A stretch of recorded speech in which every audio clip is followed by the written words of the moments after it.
Well, you better get comfortable because we're live. We are officially live now. So, Colonel Crockett, because you're obviously not Duke, there's no bald head sitting there. You remember the rule. It's live, no takebacks. I can't pick my nose, go to the bathroom. What else can I not do, Rex? You can do anything you want. It's our show. You can do whatever you want. I'm just telling you, no takebacks if you do it. Once it's out there, it's out there. All right. All right, so I'm going to do my normal thing. I'm checking my phone, making sure I got YouTube notifications and all that. God forbid, I hope we're on X and all that. Let's see, I did actually get both notifications tonight, and we've already got a few people in on the show. Val Baker's here already. Folks, y'all start sounding off in the comments.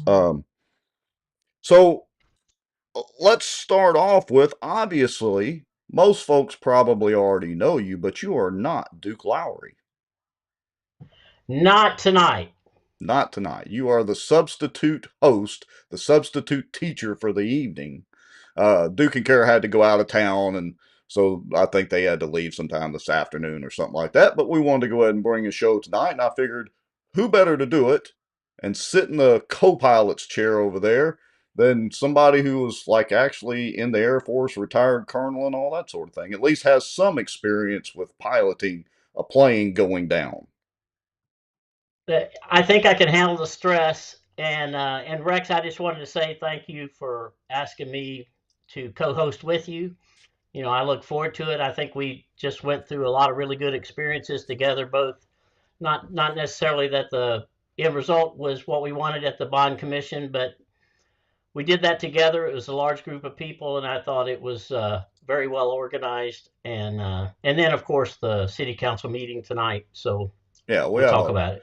Yeah, we have a lot to talk about, and you don't know it yet, but see, this is kind of the warm up to doing some Bossier term limits podcasts. So we have I that. think this is a really good start on that. And I know you don't have that in the agenda yet, but that is a pretty strong message that we need to get out to the people. I agree. All right, so let's see who all is in the comments. I don't know if you can see them all streaming, but I'll put a couple of comments up there. Of course, Cassie is out there. Val Baker is out here. Let's see.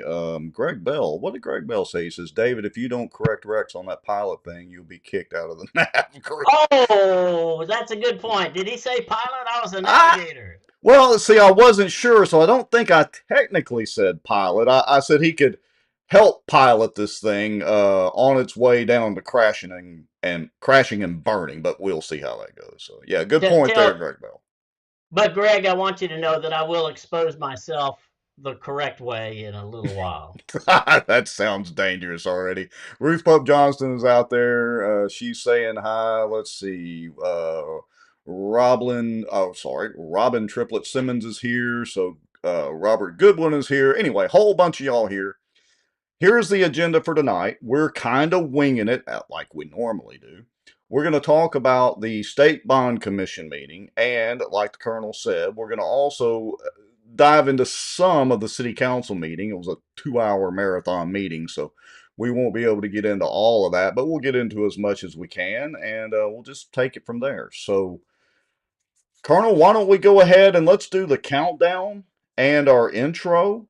As you've watched the show plenty of times, but for those of you that might be new, that takes about 3 to 4 minutes. That gives everybody time to share this out. We're going to talk about this bond commission meeting from one of the men who was in the hot seat right there, and share our experiences with that, and go over a few other things. We'll be back in, I don't know, 2.5 to 3 minutes. And let me make one comment. I'm a big person on making sure that everybody who gets a chance to go to YouTube and subscribe for you and Duke so we get more people. So like it, subscribe to it if you haven't done that already. I think that goes without saying. Ah, excellent point. Thank you, Mr. Colonel Crockett. And here we go to the countdown. We'll be right back. Knew a lot of the back office on the politicians that they think walk on water, they would be shocked. There's an old wound from a knife in my back that just is giving me heck lately, and it's just really irritating. So I have to kind of wiggle around a little bit. I titled it "A Shot Across the Bow of the Good Old Boys." Just, they feel helpless, they don't feel heard, they have nowhere to turn. Some Republicans as well believe that government has the answers. And let me tell y'all something. I don't know anything government does well. Nothing. And aren't there laws that say that you have public meetings so that the public can have accountability of their elected officials? As a member of the media, I'm very concerned about what I've just heard.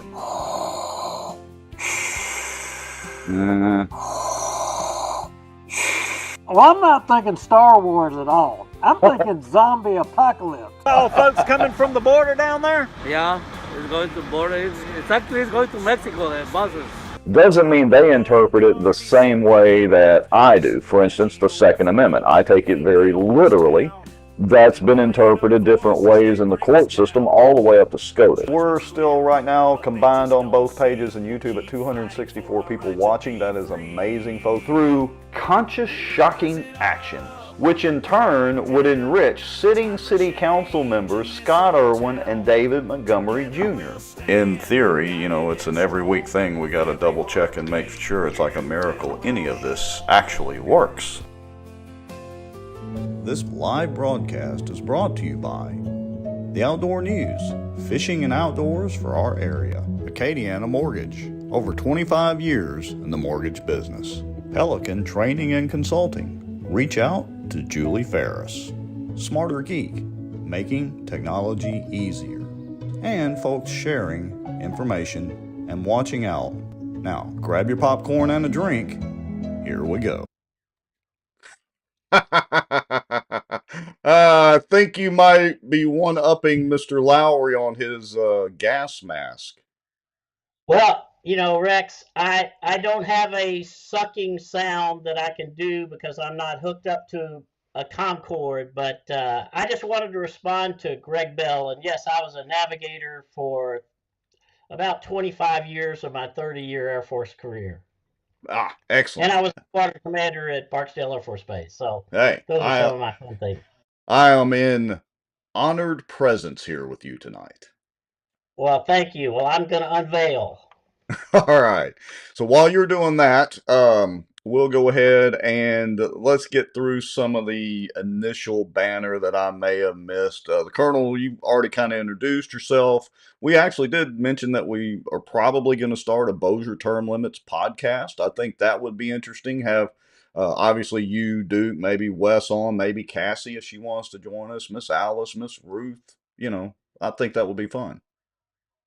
Well, and I will say that we referred to it just a minute ago, but there's a lot of confusion in Bossier City right now. People, some of the things that we've heard from the mayor's office that Lewis Johnson posted the other day, as well as some of the things that the press have put out, have not really been 100% accurate. But yes, we need the people to know that the term limits that are going to be going before the people are not going to be the term limits that the Bossier Term Limits Coalition is going through the court process for. So you might want to comment on that, but that's something we need to clear up. And I think KSLA, I don't know if KTBS has done anything on it yet, but we just need people to start sharing with their friends when they see those news broadcasts, because we need to get the word out that we need better term limits than what they're trying to pass. Yeah, they're kind of trying to do the old switcheroo. I mean, we knew that's what they were trying to do, and so yeah, by the use of social media and sharing things out, we'll be putting out some information and all that, some posts on Bossier Watch, of course. Also, Bossier Term Limits, we'll be putting some information out to for everybody to utilize. All right, I'm going to switch screens here, so hold on just a second. Let's make sure that this works. Now, you probably don't see anything yet, but I got to take care of a little business first before we dive into our main subject. So, Colonel, you may want to, you're free to talk all you want. You may want to just kind of hide over in the corner and not necessarily be associated with this particular subject. I don't get proton mail. Okay, so yes, full disclosure and disclaimer, the good colonel has nothing to do with the Joyride segment. He is off the hook for this. But we did get another Proton mail, and so I just want to kind of go through this real quick. It says, really wish some fact checking would have happened before you made the joyriding story public. And I do want to say there was a little bit of fact checking done. But anyway, the person who sent you those emails has a personal vendetta for the owner. Would you want a police car to be fixed after a wreck and not test drove? Police cars typically should be expected to be able to exceed 90 miles an hour without a wobble. How would that be insured if it was not tested? Now, Colonel, you don't have to answer this at all, but y'all in the comments can, and Colonel, you can if you want. I don't think that there is an exemption in the city ordinances nor the state statutes that govern the speed limits on public roadways. I don't think there's an exemption in there for mechanics or body shops or anybody else that works on cars. I know if I hook your Bluetooth up to your car, Colonel, I can't turn around and test drive it at 90 miles an hour to make sure the Bluetooth works. I mean, I can, but I probably will get a ticket. Well, might want to qualify that. Did he turn his lights on? Oh, that would be interesting. And of course, that opens up a whole other can of worms. And we have some. Maybe you can fact check back on Proton Mail. Yes, maybe so. So, maybe nothing was done within the department because there was no story. And I would again point out we got this story multiple times. Of course, Proton Mail, so we don't really know who they are, but we suspect, since this wasn't shared publicly, that it's people in the know. So you can narrow that down on your own if you want. This is just a sick individual who apparently just wants to ruin someone's business. I don't care about RV collision. I don't think Duke does either. What we care about is the fact that there was a Tahoe taken on a joyride and zero done about it, apparently, within the department. Again, we don't attack private businesses. It's got to have a political tie-in, and this certainly does. So I don't care about RV collision that much. All right. And the other part of the vendetta, how can the owner vandalize something he owns? Just because the same sick mind convince themselves that the fabricated story is true in their own disturbed mind. Well, that's interesting, Colonel, because we're going to do a public information request for that video because guess what? It is public record. And then we'll see if sources are telling us the truth or if this particular Proton mail is telling the truth. Is it really a vendetta? So, well, you never cease to amaze me, Rex, that you know how to use those public information requests, and maybe you'll just catch somebody a little bit shorthanded there. Maybe so. We'll see. Okay, so I just wanted to clear that up. I also want to share one other thing as well. I don't have a Proton mail or anything to share with this, but I did reach out to Rena at the Bossier Extended Stay Motel. And of course, she said it's an ongoing case, so she doesn't really want to say much about anything yet. But she did confirm that they are still without water. Still, no water. Paid up water bill, no water. No warning from the city, no water. And as a refresher, SWEPCO turned off the electricity at the behest of the city, then came back out and said they didn't want to deal in the city's business, turned the electric back on, so the city vindictively went out there and shut the water off. We have not yet seen any of these supposed violations other than this whole hotel apartment complex thing, but they still have no water. So there's that. Well, Rex, let me ask you. You may have had experience with this, but what is a business person to do? Who do they complain to? Do they go to the city attorney, and do they go to the policeman? I didn't know we were going to have comedy hour on here. I mean, if I were the business owner, I'd be contacting somebody, if not the governor or the attorney general. Well, I have it on good authority that they may have some legal assistance So Okay. we're gonna see how this turns out. And it's kind of interesting. I mentioned water because part of the city council meeting was on water. We're gonna get into that here in a few minutes as well.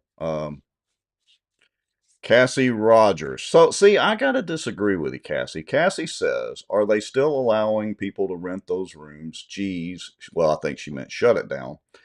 Cassie, this is where you and I'll have to just diverge on agreement. I am a smaller government guy. I'm, supposed to be a Republican, supposed to be a conservative. I do have libertarian leanings. This is a big government, little business, regardless of whether that particular facility meets everybody's standards. I mean, hell, I don't rake my yard and power wash my house all the time either. So some might accuse me of being a little rundown around here, but that's the way I see this. And so we'll just have to agree to disagree on that. Let's see. Ryan Haygood says, the city will regret this. We, the taxpayers, are on the hook. They love to spend other people's money all the time. All right. And we're going to talk about some more of that in the bond commission meeting. Colonel, are you ready to talk about the bond commission meeting? Yeah, I'd love to start on that. Do you want me to intro the issue? Yeah, why don't you go ahead and kind of set the issue up for us, and even if you want to, just do a quick setup and then get into. We'll just start out first thing that morning, and then we'll go into the actual meeting. Well, first of all, I just want to make the point that Duke, that both you and Rex, of course, stay so engaged on all of these issues, and you knew when the city had put themselves on the agenda, and that's where it all starts. So basically what we had the three propositions that the city is putting on the ballot in the March ballot, and that the first petition or the first proposition is to change the charter in Bossier City, and that's all the changes that that the Charter Commission worked on. And I don't know at what point you want to go through this, but I would want to make, there you go. So these are the three propositions, 1, 2, and 3. The first one, of course, is to change the charter in Bossier City. Now, I do want to make a comment up front about that. There are serious problems with the charter itself that they have made changes to. For one thing, they have we didn't really talk about this at the Charter Commission, but the people in Bossier City need to start understanding that what they're doing is they're trying to make it so that every department head in Bossier City can be a contractor like Manchac and run the city's business. Wait a minute. Wait a minute. Let me pause you right there because none of that was discussed at the Charter Commission meeting. You mean there's other stuff besides term limits? There's other stuff besides term limits, and I think that there's a lot of danger in what they've done at the Charter Commission, and a lot of that I think has a lot to do with what you guys have covered in previous shows. But the for instance is that I know you've covered very well that Manchac pretty much, who has contributed to both the mayor's future campaigns by campaign contributions. They have given about, I think it's around $18,000 over the years to David Montgomery's campaigns. And this is both Ben Rauschenbach as well as the CEO of Manchac at the time. They don't call themselves Manchac anymore. But that's just one, for instance, and they're codifying in the charter that Bossier City will be able to continue to hire contractors to lead the divisions in Bossier City. Now, that would be a different story if they said that they can contract out certain functions underneath the divisions. But they're saying that you can hire basically all of the leaders in Bossier City could be a contractor. And my point that I've made in previous city council meetings is that a contractor is beholden to their shareholders or the people who own parts of the company. They're not, even though they can be the best person in the world, but their ultimate responsibility is to the company that they work for. So that is, to me, a problem in a city like Bossier City. You need to have your city directorates, whether it be your water, your sewer, your public information officer, anybody that works for the city, your finance division, they all need to be led by people that are appointed by the mayor that can be removed, because you remember in Bossier City's charter, the mayor can appoint and remove. The appointed people have to be approved by the council, but the mayor can remove them. So I just wanted to segue into that one issue that we haven't really talked about. Do you have any further comment on that, Rex? Well, so let me throw a little bit of a curveball to you, and I think you and I discussed this a little bit, but as a person who defines conservative as preventing or slowing down further intrusions of the government, just to put it as succinctly as I can. Typically, we hear the thing, and I'm going to jump over to the federal level, so bear with me for a minute. But typically, we hear, wait a minute, private industry does stuff so much better than the government does. So why is it that shouldn't apply here? And look, we've been as vocal as anybody, Duke and I both, about Manchac. And the mayor ran on auditing Manchac, which of course we know is not going to happen. So what is the advantage to the government leading it, doing all this in the local government itself versus Manchac, versus a private contractor? Well, for one thing, there are times when what they called that agreement with Manchac was a public-private partnership. There are times when a public-private partnership makes a lot of sense. There are times like if you're going to build a toll road, you might find a company who will build that toll road for you, but they get the fees, or they get a majority of the fees, or some arrangement that you make with them. In this case, Manchac is using the company Manchac to reach back for both design work for the city. They've got a table of fees that they charge the city every time they use Manchac services. That's one thing they do. The other thing is, of course, we know that they pay $200,000 a year now for Manchac to lead the department itself. And then right now they had replaced a lot of the people on the water staff and the sewer staff with Manchac people. Now, a lot of people in Bossier City that were doing those jobs probably went to work for Manchac. So you're getting the same people. But the real question you need to ask yourself is, am I getting the same services for the best price? And I think that's the main thing that you have to ask yourself. In this case, we all know in Bossier City, especially anybody who watches Bossier Watch, knows that Manchac just commanded a 30% pay raise in their contract for the next 5 years. Now, the issue that I have with that is a city needs to be good at managing contracts if you're going to start running a lot of the city with contractors.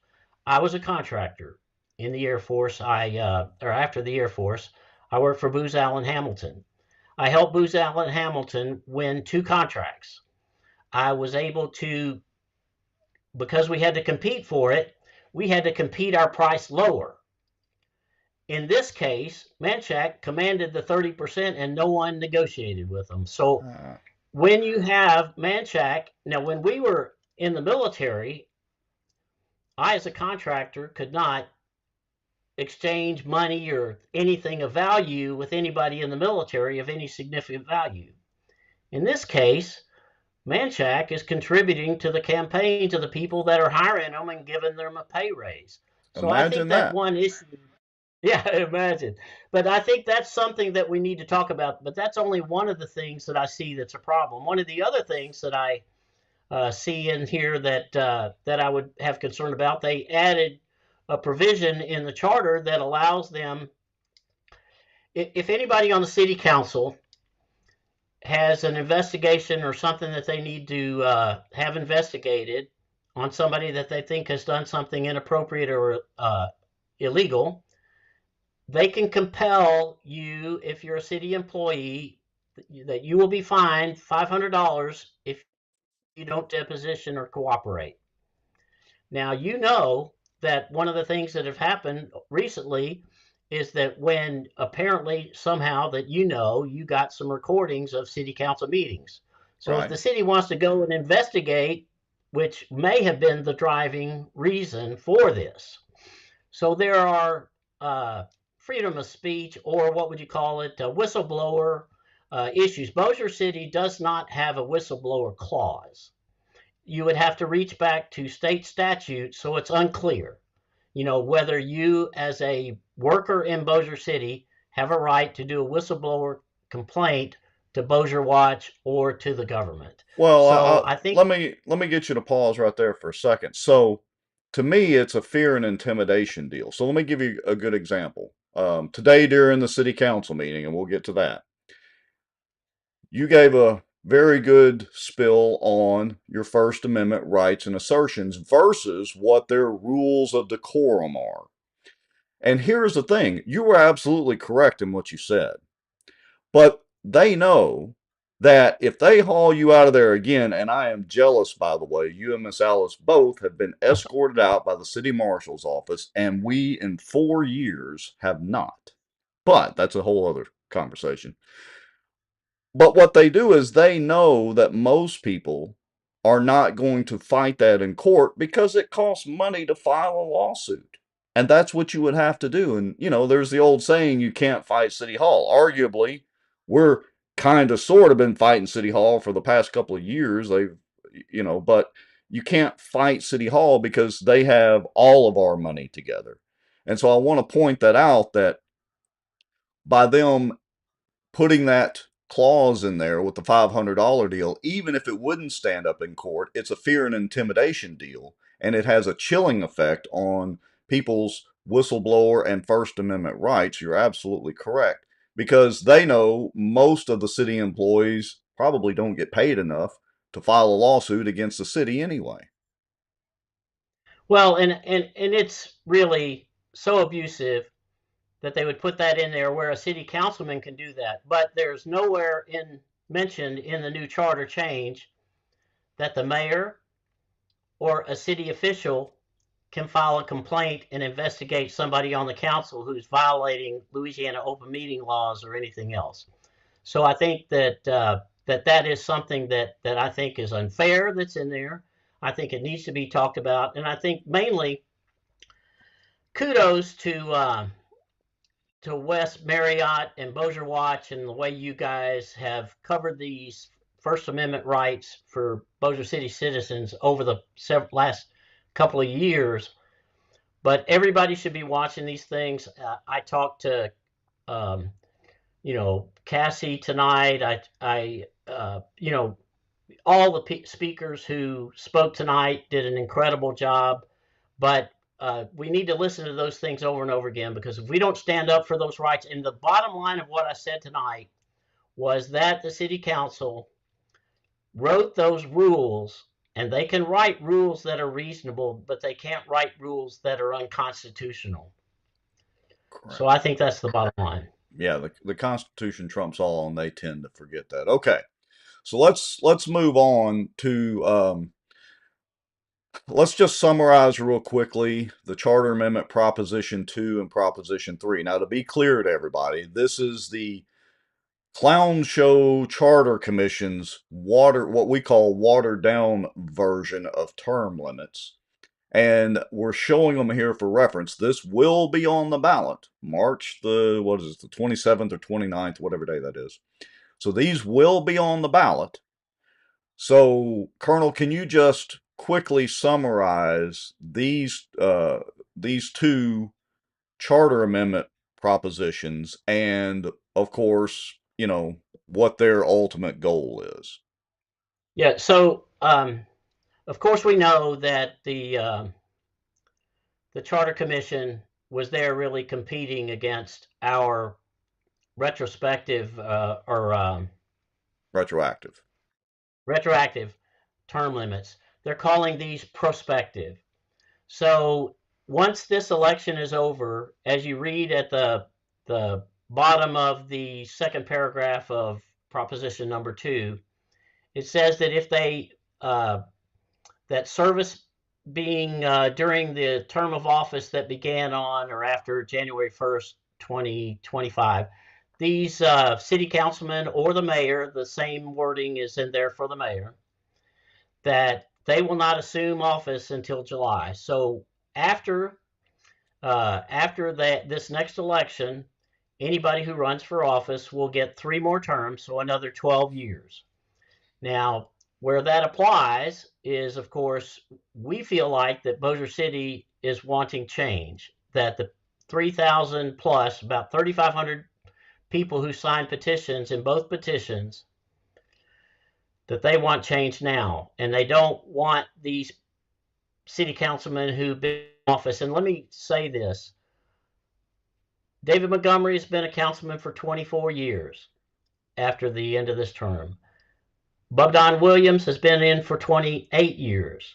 Because Darby ran once and then had to, and then did not get elected the second time, and then ran again, he's been in 32 years.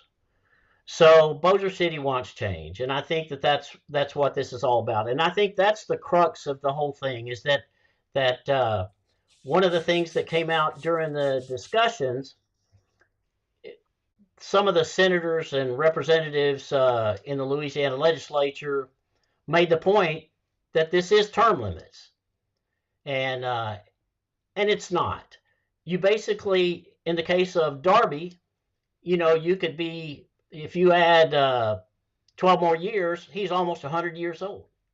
So we just think that was a little bit disingenuous. Yeah, I don't even know. What has Darby been in there? 30-something years now? 30-some odd? I don't know. It's hard to keep track. 32. 32, okay. Darby will have been in for 32 years. Yeah, so... We've got one for 24, one for 28, and one for 32 years. And then, of course, Jeff Free will have been in for 12 years. So if our resolution was on, or our proposition was on the ballot, we would have 4 new city councilmen that could not, because the previous councilman could not run. Right. Okay, Michael Ferris says, not only do several long-standing councilmen seem to be thwarting the will of the electorate, but they appear to be trying to sabotage the budgetary future as well. Yes, that does appear to be so. All right, so here's how we're going to do this. I'm going to switch screens over here. So, good deal. You stayed with me through my clicking around. That's always a good thing. So, we're... Colonel, you've seen us, Duke and I, do this a million times. I've got some things time-stamped in here. This was about 40 minutes. I don't really plan to go through the entire 40 minutes, but when I hit play on something, if you see a point you want to stop and comment, just let me know and I'll stop the video. Folks, I want to let y'all know that, of course, we posted this on our Facebook channel, Facebook page, and our YouTube channel, this fully transcribed segment of the Bond Commission meeting. It was the dominating thing at the Bond Commission meeting, but I didn't want to post the entire Bond Commission meeting. Anyway, so I'm sure, hopefully y'all have seen that. It's been watched well north of 1,000 times so far. And I posted the transcript, which is pretty accurate, full disclosure, probably not 100% accurate as well. So here we go. Let's go through this. So the first, Rex, yes. Before you click start, let me make one more comment on what you just said. Sure. It is really critical right now for everybody to. I mean, good. You've already got 1,000 views on that. We need to get thousands of views. Mm-hmm. That Bond Commission had some. People are going to see it now, but if they have not watched the whole thing, they need to watch it. They need to share it, and they need to ask people to share it, because even if they live outside of Bossier City, they know people in Bossier City. So sure. Please do that. Yeah, and I am going to take some of the comments and make some little 1-minute Facebook Reels and YouTube Shorts and put them on TikTok, assuming TikTok's still in business after January the 19th, and post all of that for folks to share too. And I do want to say one thing. I almost forgot to share this. So I'm going to switch screens again. But Colonel, I want you to, if you don't mind, set this up, because we met at about 3:45 in the morning. So if you want to kind of set all that up first, that just share you and Duke riding together, and then we had a charter bus Yeah. to go down Yeah, as let well. me just go into that real quick. So, of course, we wanted to set it up to make sure that, I mean, I was happy if Duke had spoken all by himself because Duke is so good at this stuff and he knows the politics of it all. But Duke and I rode together because we want to make sure we got there on time. And then the bus and us, we all left at the same time. I think the bus had to stop and get gas or whatever he had to do. But so anyway, we were there, and I think that a couple of points were made about that, which I think it was incredible that we had almost 20 people that joined on the bus, and that was set up by Ruth Pope Johnston, and she probably had help, but I don't know. I think Ruth, God bless you, friend. I don't know. Did you see if she's on tonight, Rex? I haven't seen her yet, but I will go ahead and share this out because I rode the bus down there too. She did an excellent job of coordinating that and getting everybody there on time. We did have to stop for fuel. The bus driver did a great job, but he was about 15 minutes late. But to John Fleming's credit, he did readjust the agenda to make sure that we were all there. And so many thanks again to John Fleming. We know how well he did at the last bond commission meeting, and honestly, his statements at this bond commission meeting, he didn't change his stance whatsoever. So One yes, more comment on that. It was, if you were able to be there, it's one of those things where I don't think I have a great political mind in any way, but Duke does.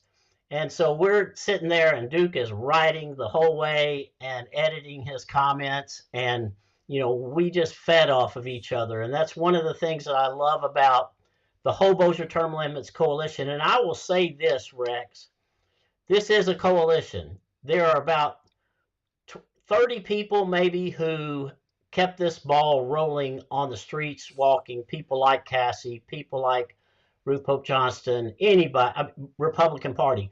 But that was a part of this. But really, it's about 80 people who participated in this whole effort. So thank you, and I think that's a good intro. yeah. All right. So I'm going to go ahead and switch screens one more time, and we'll go on down through this. So. At this point, it was probably I forget, probably 40 minutes into the meeting, maybe or whatever. That's where the part about Bossier City started. This is Richard Ray coming up to the witness stand, obviously. So I'm just gonna roll with it, and if you need me to stop, just speak up. City Council's appointed commission on this issue.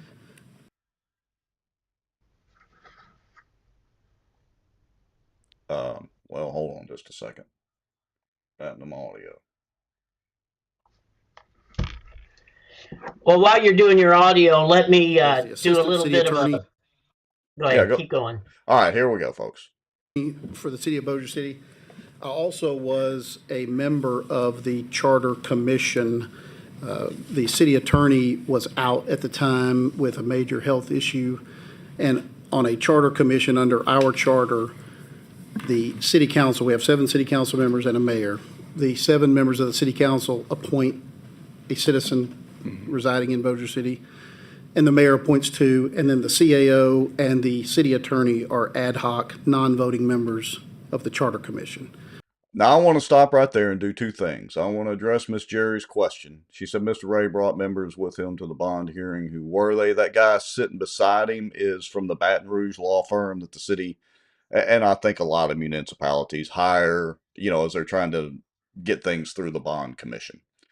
I do want to address that I am so glad that Richard Ray has actually figured out his identity crisis, because apparently he really was the city attorney representing the city at those charter commission meetings. Remember, he back and forth, he couldn't figure out he was having a gender identity crisis or whatever.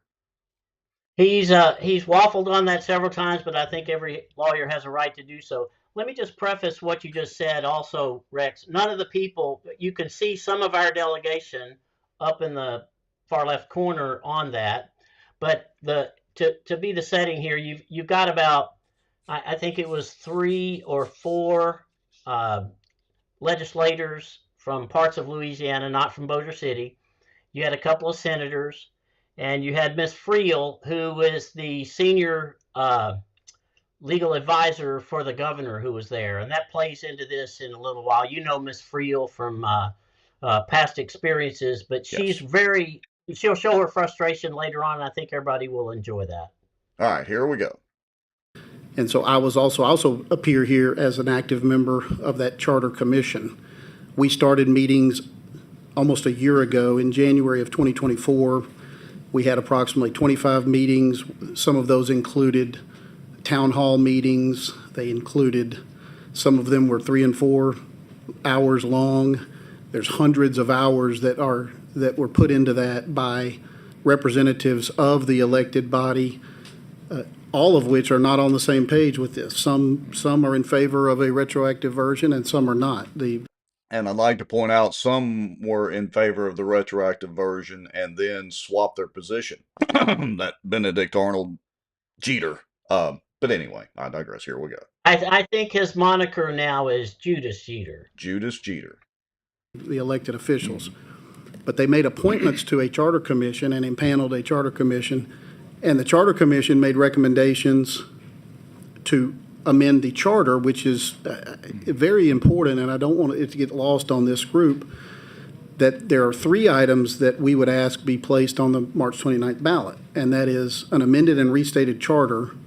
Notice again, he says amended and restated. We've already covered that, and I promise you I'm not going to bore everybody with Richard Ray's entire deal here. I'm going to jump to Fleming's comments here in just a minute, but this is an important little section, so I wanted to play this beginning.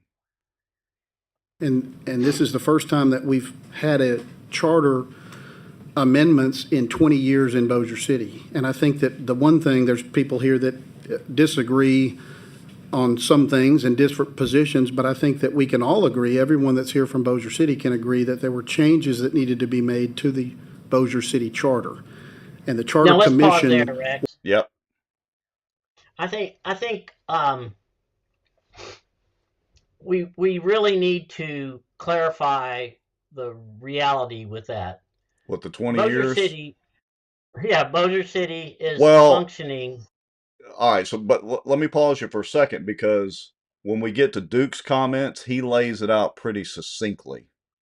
I'm not going to go there. Okay. I want to make the point that the changes that were made were largely the things, like I said, to make it where you can hire somebody as a contractor. They're not good things. This is what is it called, where you keep saying the same thing and you people will eventually start to believe you if you keep saying this, repeating the same thing over and over again. Right. But that's exactly what they're doing. These are not major problems that Bossier City cannot deal. The only real change that they've done is they've added another division, which is for you to be able to have a IT person that would have his own division. That's the biggest change that they've done with it. This is not stuff that just has to be done right now. I just want to make that point. Good, very, very good point. All right, here we go. I'm going to play it for another minute, then I may go ahead and jump forward. Here we go. Very hard. We had a cross section of Bossier City. We had, different viewpoints. All right, so I got to stop right there.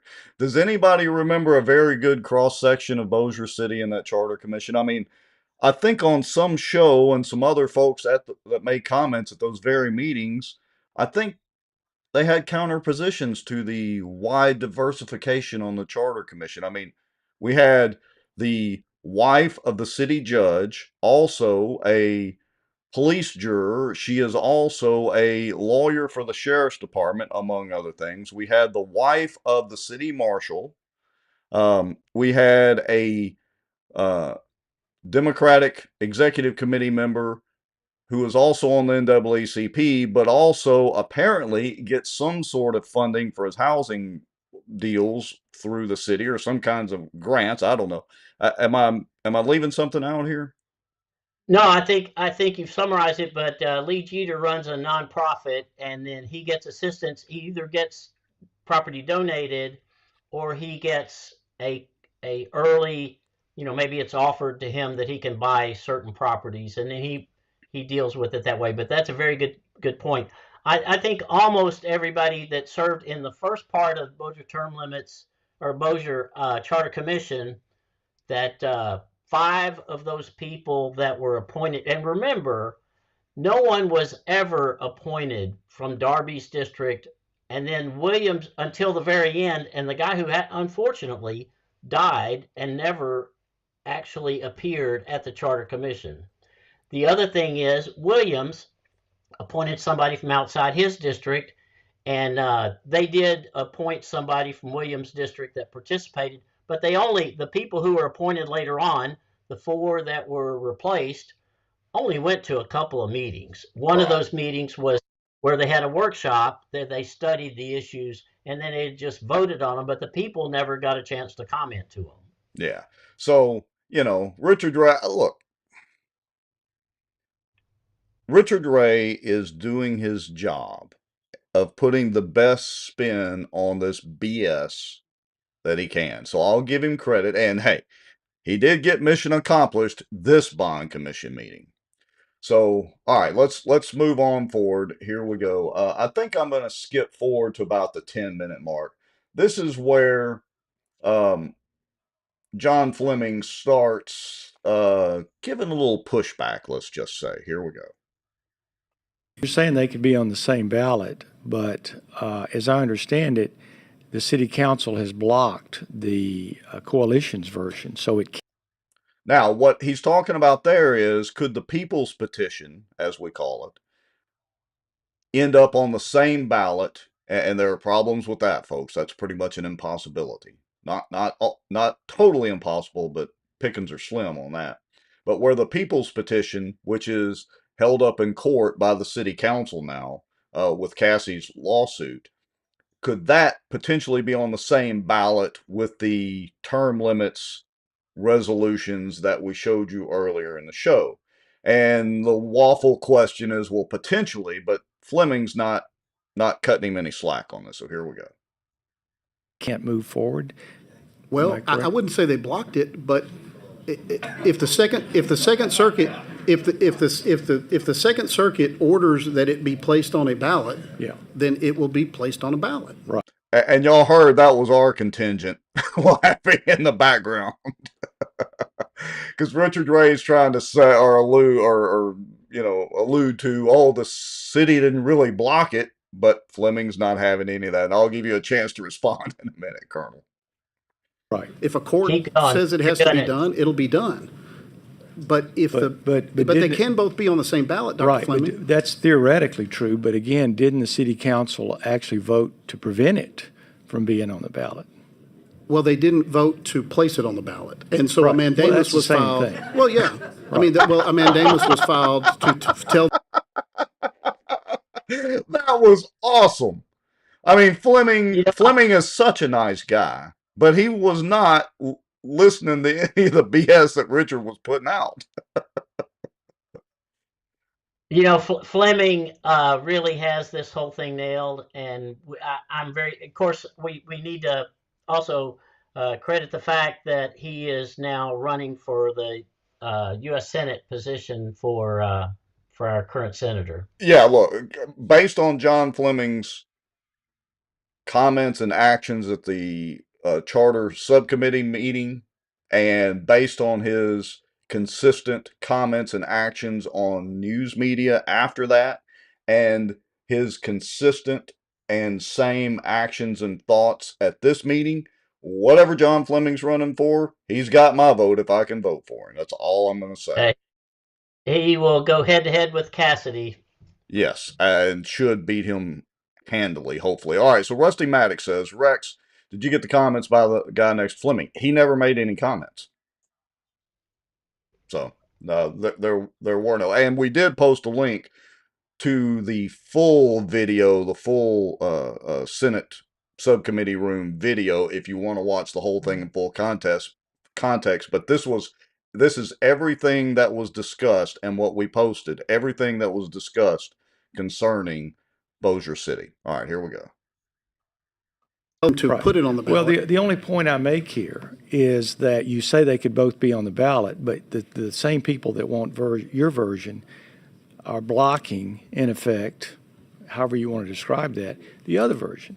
So I'm wondering if maybe they would be willing to approve it and let both be on the ballot at the same time. Well, that request has been made numerous times by some people that are here. But Dr. Fleming, we can't have both versions on it if you block this version. And so if the oh, please let our version go through. And I want to say Cassie Rogers got up today at the city council meeting. I'm jumping a little bit ahead for just a split second. And she did make a comment on the agenda items requesting that one of the city councilors add that to the agenda. I thought Cassie did such an incredible job tonight with this whole issue. And they keep throwing it out to Cassie that this is not the way for you to change the agenda. But they've tried to limit her speech on that issue. And I talked to Cassie later on and said, Cassie, you can comment anything you want to comment when you're commenting about the agenda. So don't let David Montgomery or Jacobs or anybody else try to pull that rug out from under you. But yes, she did a great job. Yeah. All right, here we go. The Second Circuit comes back in a week after we leave here today and they say, put the other one on, and you don't let this one on, then they both can't be on the same ballot. Oh, that would be terrible. The people's petition would be on the ballot and your crap wouldn't. Imagine that, Richard Ray. But he represents all the city councilmen and the people of Bossier. That's what Richard Ray represents. All right, here we go. This one needs to procedurally move forward, and it's in a posture to procedurally move forward. Our charter says that if you have competing provisions, if you have competing amendments, then the one that gets the most votes wins. And so moving forward with this version does nothing to stop the other version. What it does is if we bump it to the May 3rd election, what that does is cost the citizens of Bossier $87,600 because that. All right, so y'all remember $87,600. That is a very important number to remember as we have some more comments about that here in just a minute. That's what the Secretary of State says the election will cost. If we're on the March 29th ballot, we already have municipal elections, and now the state has the proposed constitutional amendments, and so there will not be that additional cost to the citizens of Bossier. I speak for 8 elected officials. I'm not going to say they're all on the same page. They're not. But I can tell you that all 8 of them would be in favor of both versions being on the same ballot. But we can't have both versions if you don't allow this one to go forward. The other one is in the courts. Whether it's on a ballot is going to be up to judges at this point. But if they say put it on, and this one's not on, but you do concede that had the council approved it, it could we could theoretically have both versions now. So the city council is the one that's put us in this situation, as I understand. Well, I would say some of them, not all of them. They're not all on the same page. Well, they didn't approve, so therefore the only version that's come to us is your version. That's what I'm saying. Well, that's correct. But aha! He finally admitted it. Did you hear that, Colonel? Well, I really appreciated that. And Rex, I don't know if you've got a marker on the comment that was made by the legislator about how much it cost. Did you? Oh yeah, that's coming up here in just a couple of minutes. Excellent segue. I just want to make sure we didn't miss it. We're almost to that. Hold on. But I would ask that you not stop this version, because if you stop this one, then they both can't be on a ballot, and we're going to continue this leapfrog. All I'm saying is I think your clients have been part of that's made this happen, is what I'm saying. With all due respect, Dr. Fleming, as I stated earlier, I represent 8 elected officials, and some have one opinion and some have another opinion. Right. So it's not my clients, all of my clients. The combined opinion is not to move the other version forward, is my understanding. I mean, I just want to be factually correct here. I'm not arguing. Again, this is not a court of law. I'm not a lawyer and I'm not a judge. I just want to make sure everybody's clear on what's actually happening here. It is factually correct that a majority of the Bossier City Council did not vote to put the retroactive version on the ballot. Okay, thank you. That's what I'm trying to say. It took all of that banner for Richard to actually admit the truth. Did y'all see that, folks? And I give Richard Ray credit. He was trying his best. He is a great weasel, and he was trying his best to weasel out of that every which way he could. Very nicely done. Okay, so here we go. Let's see. We are almost to the point on the money spent, so I'm just going to hit play. It'll be coming up here in about a minute. Okay, but I also represent people who wanted it on the ballot. I understand. So I'm here in a dual capacity, and I was on this charter commission where hundreds of hours were spent trying to put together changes to the charter.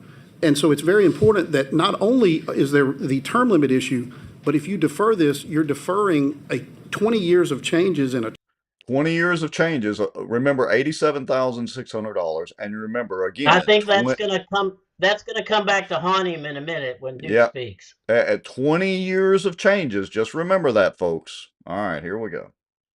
Charter that may never get to the voters, or if they do, it's going to cost the voters a lot of money. Let me ask you this question. So, if approved today, it would be on the ballot at the same time that the same members are being reelected. Is that correct, or up for election? Yes, it would be on the same date as the municipal elections. So obviously, even if passed today or moved forward today, it wouldn't affect their election because the question wouldn't be decided until after that election. If it's on the ballot at the same time as people running for election or re-election, therefore the question would be again for the next election. Am I correct about that? That would be correct. In terms of retroactivity? In terms of the retroactivity, correct, yes. Okay. All right. Any questions from? Okay, so remember the $87,600. And let me just say, that's not totally incorrect because if you have one particular issue or a set of issues that are on their own standalone ballot, there is a cost associated with that, where if you have multiple issues on the ballot, then that cost gets divided amongst all the things on the ballot. But remember that $87,000. This is good. Here we go. Well, Rex, one thing that I wanted to add there is if you had, because the March election, if there's a runoff between any two people, then you're going to have a May election anyway. So then that would be divided. So, right? I mean, we may have three people run for an office. Yes. So if that's the case, you could end up having a runoff. Yeah. And Rusty clarified. He said, I meant Macon's comments 1 seat over from Fleming. So I just wanted to clarify what Rusty meant. All right, here we go. Right. Oh, okay. We got Representative McMakin. Thank you, Mr. Chairman. I just have a question. So we had an issue here in Baton Rouge where we had our mayor suing people and constituents that wanted to do something. I'm curious on the money. Have y'all were any private lawyers hired that contracts were used by the city, so city money was used for these lawsuits? The city, because we have city council members on one side and a mayor and city council members on the other side, the city is actually funding. There's attorneys for both sides, and the city is funding both sides. Do you know? The city is funding both sides. Do y'all understand now, people? OPM, other people's money. It's our money. We're using our money to fight ourselves. Well, let me summarize the real answer to that. Katie Bell's law firm, remember when we had the first petition, that's from one part of the summer of 2023 to 2024 in the summer, the city paid $50,000 to Katie Bell's law firm. Right. Not only that, but when they were in the courtroom, they had two attorneys that were in the courtroom, and I don't know what the other law firm was that they did. Since they've done this, of course, the city has had to appeal this case. So who knows how much, but it's probably $60,000 or $70,000 that the city's already paid. So that's the real answer. I just wanted to get that out there. Yeah, and watch Richard Ray kind of stumble through this. This is great. There are private individuals that have their own attorney, but the city has, there are members that want the retroactive version, and they have a lawyer that the city pays for, and they members that want the prospective version. They have a lawyer that the city's paid for. To your knowledge, how much money's been used? or I would say wasted. I'm just curious. I couldn't tell you that, Representative. You don't know any McMacklin. contracts that y'all's council has approved and how much they were?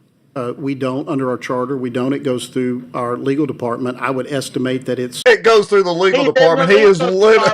He's literally the assistant city attorney. I mean, do y'all see that bullshit right there? All right, here it goes. It's in the $40,000 range, but Thank that you. would just be an estimate. Thank you.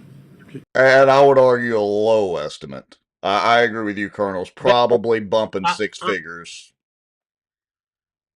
I am thinking because right now they've had this one attorney that's gone all the way through this, but they're hiring an attorney for both. They've got an attorney representing the 2 councilmen and the mayor, and the attorney representing the 5 city councilmen. Yeah. So, Paul Johnson said earlier disingenuous, but that also would apply right here. He was trying to dance his way and weasel his way out of that one. So, folks, when y'all hear me say Richard Ray is a weasel, now you know what I was talking about. He was weaseling his way trying to not answer that damn question. Yeah, Jerry Castellani says, is he not the legal department? Duck, duck, goose. All right, here we go. Sure. Okay. Anyone else have questions? Senator Edmonds? Thank you, Mr. Chairman. So I'm understanding you said earlier in your testimony that the mayor would be for either version. All right, I'm going to stop right here. Everybody listen closely to what Edmonds is saying, because he's throwing Richard Ray a lifeline, but that lifeline is kind of a noose for the mayor and some other elected officials. So y'all listen closely to what he says. Well, the mayor has come out. The mayor, it ran on term limits. We had several people, as I explained when I came back in October. Bossier City has had, we had kind of a new group of people that ran for office in 2021, and some members of the council and the mayor ran on implementing term limits in Bossier City. So, anybody that wants to tag Adam Bass, if you want to tag Seabiscuit in, let's see, who am I missing out? Oh, you can tag Ray, and you might want to tag Bamberg too. I think he might have been watching earlier, but listen carefully. Here we go. Well, and Rex, make sure, I don't know if you tagged this, but we want to make sure that we also explain Dodie Horton's reaction to this, because she was a gem. Yeah, and she was present at the meeting as well. She did come into the meeting for a few minutes. Kind of interesting that she didn't go around and shake hands and kiss babies with everybody, but that's a whole other story. So listen carefully to what is said here, and I'm going to expand and share some information that nobody knows about yet. Mayor, it fully has openly supported the retroactive version. He also would be supportive of the prospective version. Okay, and my understanding. Did y'all hear that? Miss Ruth, did you hear that? I mean, you were there at the meeting too, Miss Ruth, so you heard it firsthand. Here we go. Understanding is the 2 sitting senators, Senator Bass and Senator Seabour, are also in favor of this particular motion you're trying to get on the ballot. Is that? Y'all heard that. This particular motion, the non-citizens petition, Bass and Seabaugh are supposedly in agreement with, and let's see what Richard Ray says. Is that your understanding? It's my understanding that everyone in our legislative delegation, including Representative Cruz, everyone would be in favor of this prospective version. I don't know that they would be against the other one, but I know that they're in favor of moving this forward, yes. Okay. Did y'all hear that? So Richard Ray is now speaking for the entire legislative delegation for our area. And a lot of people got their dander up that were at that meeting. But I'm going to share this out because Duke and I were going to discuss some of this tonight. And I'm going to be a little coy about it. But let's just say that we have it on good authority that there were some very good authority, that there were some legislators actively lobbying for this version of term limits from the Bossier City Charter Commission that Richard Ray is arguing for. The word is lobbying for. And that's all I'm going to say for now.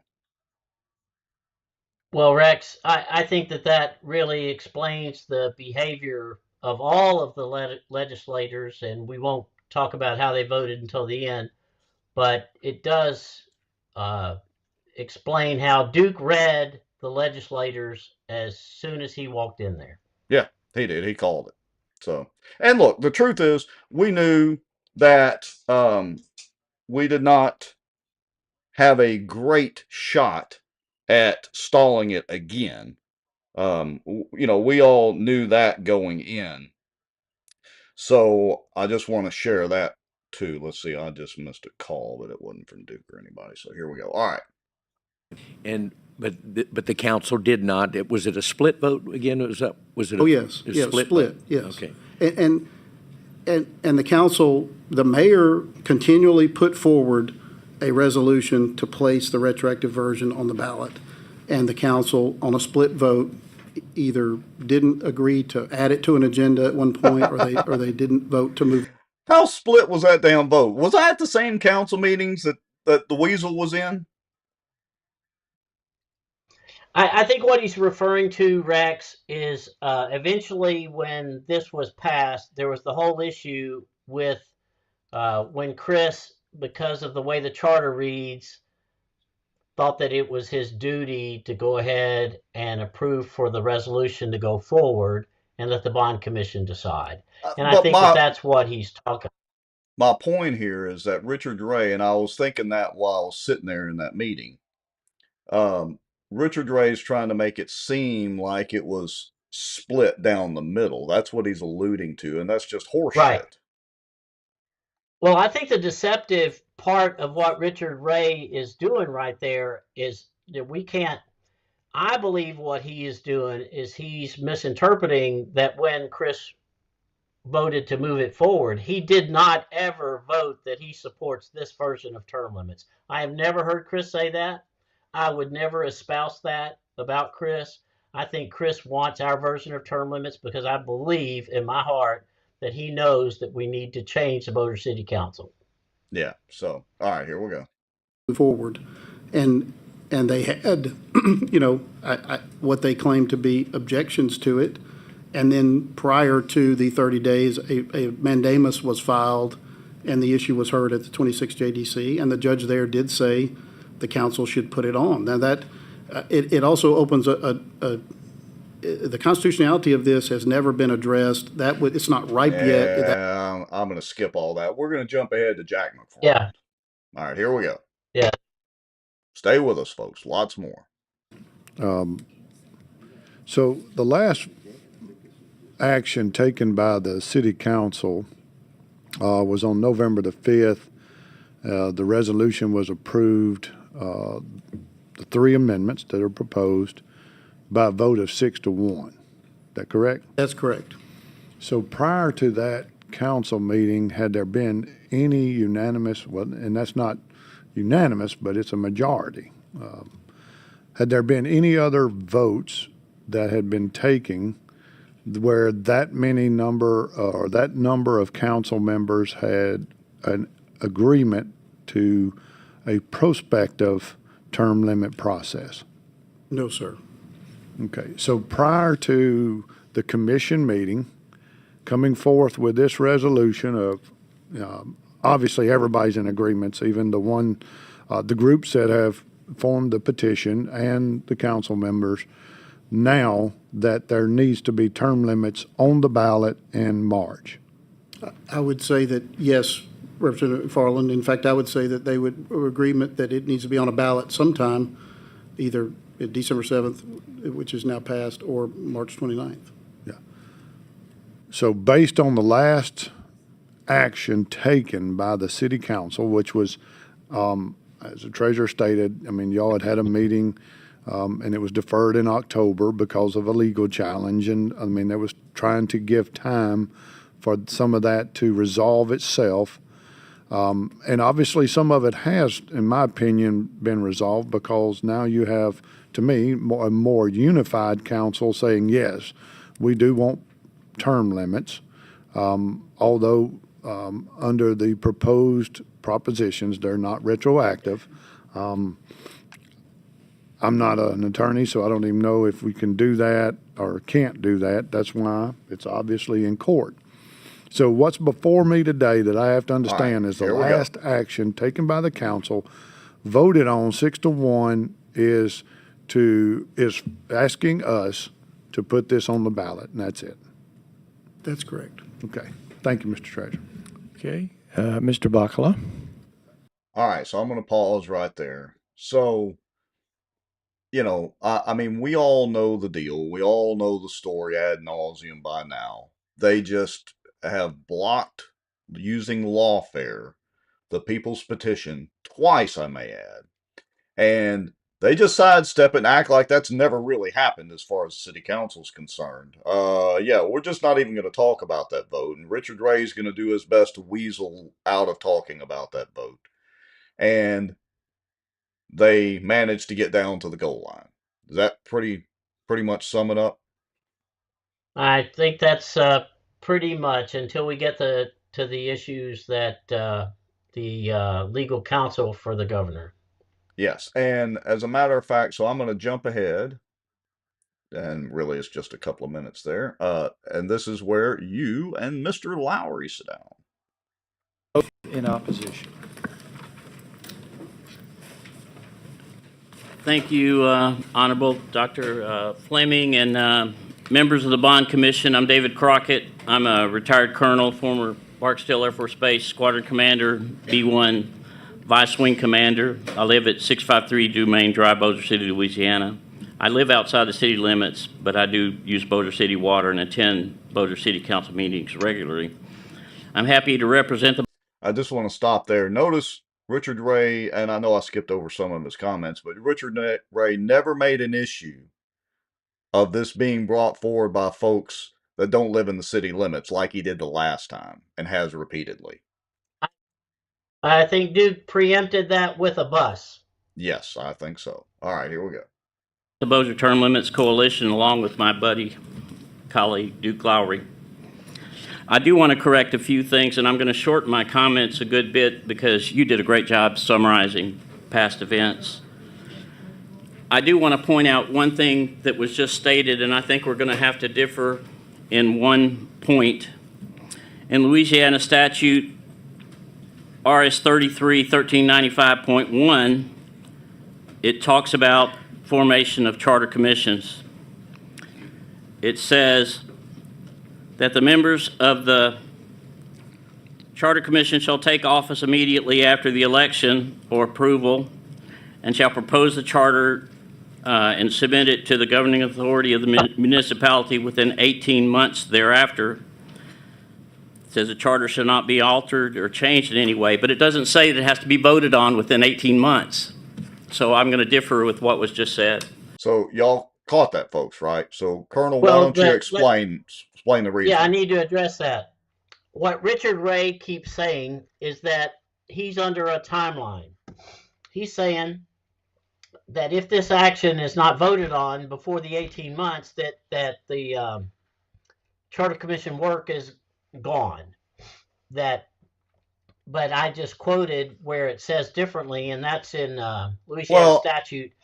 And let me be fair to the weasel. So he doesn't directly say that. He just alludes to it.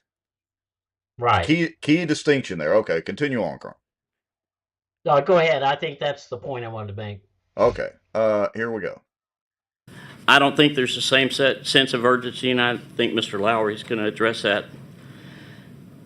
The genesis of this whole effort was started by the RPEC in Bossier Parish. And our goal is to get term limits in Bossier City, and we're seeking change in Bossier City for numerous reasons not to go into today. Subsequent to the RPEC voting and approving retroactive term limits, which have been retroactive from the very beginning. So I want to stop right there. I want to make that clear that when Hammonds, Chris Smith, you, Colonel, all of us signed the initial petition that very first day, it's been retroactive. When the mayor signed it, when we were all standing out there in front of City Hall, from day one, it's been retroactive. So we all know that. Now, I'm going to skip through a few more minutes of yours because it was pretty much, you kind of rehashing what's going on. The important point is the 18-month deal that you called Richard Ray out on is a bunch of crap. All right. I'm going to skip to Miss Angelique's question. Here we go. Perfect.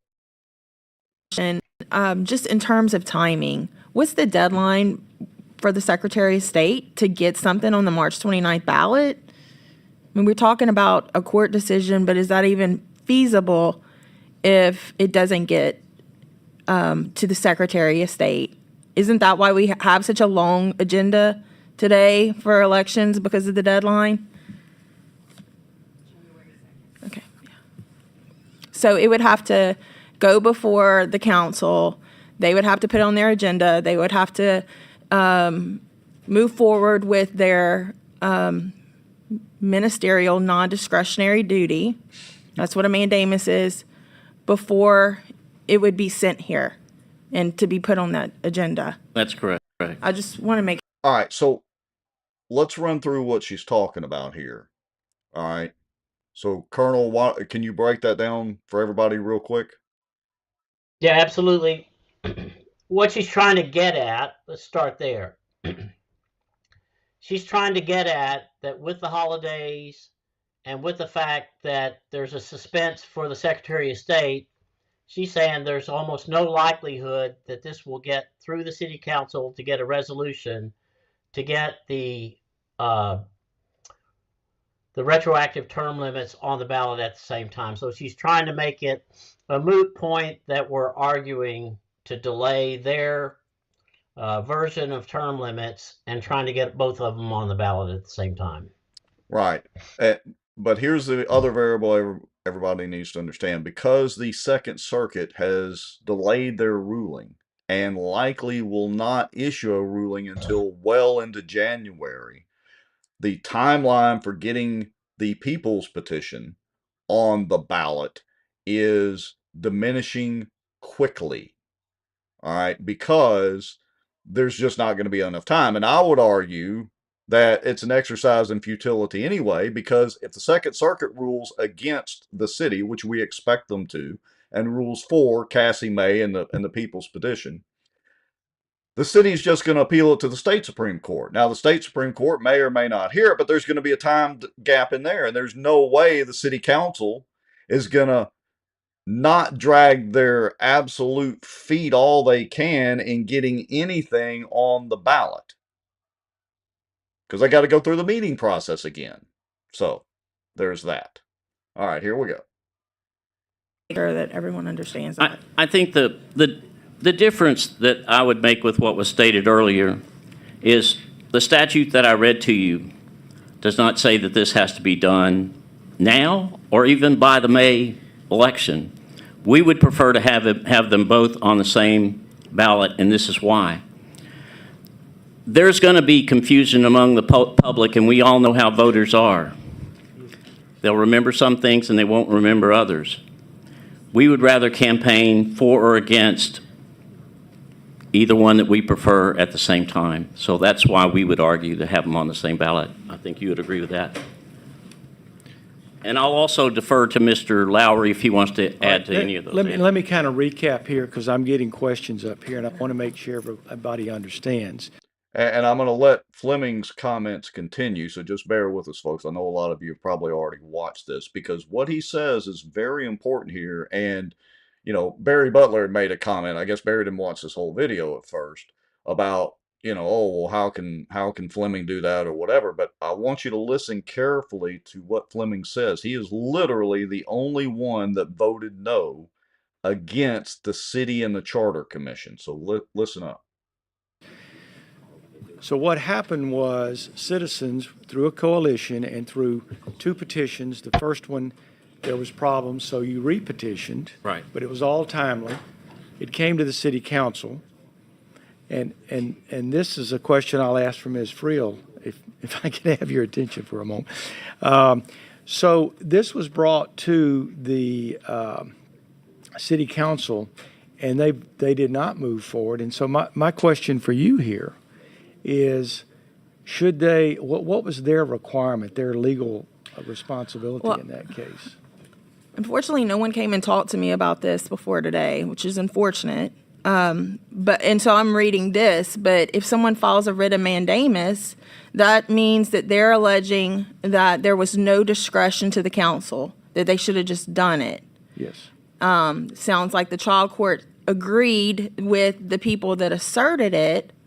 It is now on appeal. I don't know if they stayed the determination of the trial court. I don't know if the parties asked for expedited consideration. I don't know any of those things, but the reality is the deadlines are going to pass for it to be put on the March agenda. And let me stop right there, just so y'all know a little bit of the background in Ms. Friel. Angelique was with the AG's office when Jeff Landry was the AG. We had to deal with her off and on over the whole Robert Berry situation and some other things and all that. So she was able to read this and figure it out pretty quickly, even though she didn't have a whole lot of prior knowledge on what all was going on here. I can answer part of that. We did file for... Say that again? Her next comment will be pretty important to this. Right. All right, here we go. Expedited consideration by the appeals court. It did not get, obviously, a hearing in the November or in the October dates. We tried to get it as quickly as we can. They did file to delay. I don't know if that was called a stay, and maybe Mr. Ray can So what's answer. going to happen is it's going to get mooted out. What's going to happen is whatever happens here today, it's going to get mooted out. Because something's going to get on the ballot and something isn't. And so they're forcing this body to make a political decision. Exactly. Yeah. And somebody should have contacted me. Next time we will. She was visibly frustrated. Oh yeah, she was not happy about the whole situation. So And the person that she says that she's trying to say that somebody from the bond commission should have contacted her. I believe also that because of the conflict with all this, you would think that the city attorney would have made the governor's office aware of this as well. Well, he's representing all sides. In total fairness, he's got city councilors that are for retroactive and not for, and for prospective. I mean, gosh, I just can't imagine why Richard Ray wouldn't have contacted Angelique Friel. I just can't imagine. Good point. All right, here we go. Let's see let me see what mark we're at. Forcing body. Okay, so yeah, this is pretty much where Duke starts. Thank you, Ms. Friel. Well, okay, Mr. Lowry. Is 5 minutes too long? No, not at all. Okay, I thought y'all were in a hurry, and I didn't. No, we're not in a hurry. I want to make sure that we don't lull people to sleep and they start losing track. I want to wake things. them up. So now's the time you want to listen. Okay. So first off, Michael Lowry, Benton, Louisiana. I wear 2 hats. One, I am one of the spokespersons like my colleague with the Bossier Term Limits Coalition, as well as I'm the chairman of the Bossier Parish Republican Executive Committee, where this movement started. And additionally to the questions that you had for the Assistant City Attorney, I would welcome, after I speak to you, those same questions that you asked him, ask me. I would love to respond to those as well. Absolutely. Because obviously I disagree with many of the anything assertions that he I've made. asked of them or any comments they've made, you're welcome to respond. Right. So I put a few notes down that I hope will fill in some of the questions here that some of you may have. From our standpoint, nothing's really changed. What this all completely boils down to is this is nothing more than an attempt to defeat the people of Bossier City. Bam. The Anti-Term Limits Council and Charter Commission, their sole goal is to violate the First Amendment rights of the citizens of Bossier City to petition their government. It's really that simple. That's proven over and over again by their actions with numerous examples that I stand prepared to give you. So I want to pause for a second. Of course, Duke hit the nail on the head right there. I want everybody to remember, this is not just about term limits. That became actually a secondary issue, I would argue, once the city council repeatedly violated the law, their own law, and violated a judge's order. Yes, they have a right to repeal it, but they can't get around the fact that they violated their own law. You can take the constitutionality of retroactivity and throw that garbage right out the window. That is called a red herring. It's to distract you from the fact that they repeatedly, in public meetings, violated the damn law, not to mention their oaths. Would you agree, Colonel? I absolutely couldn't have said it better. All right, here we go. They contend they have an urgent need to get these changes within these propositions to the existing charter that needs to be placed on the ballot. They're so urgent, it took them 20 years to get here, and the people petitioning to change the city for them to take action. Think about that. That's how important it is. It took them 20 years to get here to do it. Do y'all catch what he's driving at right there? So remember, we told you to pay attention to what Richard Ray was saying about this, this urgency, and they got to get this on the ballot in March. What Duke's saying is perfect. It took them 20 years to get here. If it was so damn urgent and they needed these changes, they could have done it years ago. I mean, this is stupid. And he brings up an even better point here in just a second. Here we go. So, in fact, in 2021, like was said, we elected a new mayor, Tommy Chandler, and a couple of new councilmen, and they ran on a platform of bringing transparency to Bossier City, accountability, and term limits. And shortly after that, they sought to do exactly that. In fact, they called for a charter commission at this same city council, and you know what? All these councilmen who would oppose our petition, they refused to call a charter commission. Does everybody remember that? We covered it. Does everybody remember that? They tried to get a charter commission going, and it fell on deaf ears. We covered it. And now, oh my goodness, we got to hurry up and get these term limits in our version and these so important things and give Manchac more power. It's got to be on there by March. We just got to hurry up. And the timing of that is critical. The timing of that is critical because the first petition had already been done. They knew that we could do a petition, but it wasn't until we started the second petition that they decided all of a sudden that they wanted to do a charter commission. Yeah. Oh, these guys are serious. Better do whatever we can to block them. All right, here we go. Going to have nothing to do with it. Imagine that. So the anti-term limits councilman who, expressed the need to have these propositions placed upon the ballot, refused to call a charter commission.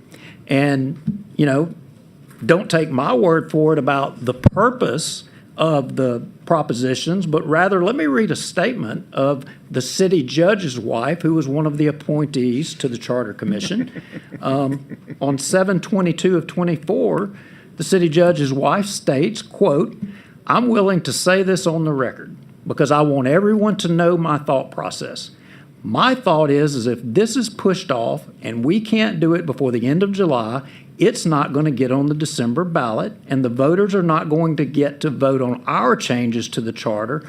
Meanwhile, other changes may be on there. So what happens with the stuff that's on the ballot with the petition instead of the voters getting the option of what we have?" End quote.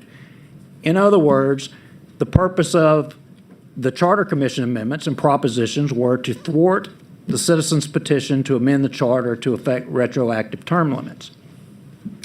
In fact, the Charter Commission was such a fiasco and a blatant affront to the people of Bossier City that on July 30th of 2024, Mayor Tommy Chandler called for disbanding the Charter Commission, stating, quote, "We have all seen what has happened with the Charter Commission over the past several weeks. I believe this is in the best interest of Bossier City to disband this commission, end quote. The product that you have before you today is a result of a manipulated process to achieve a certain outcome.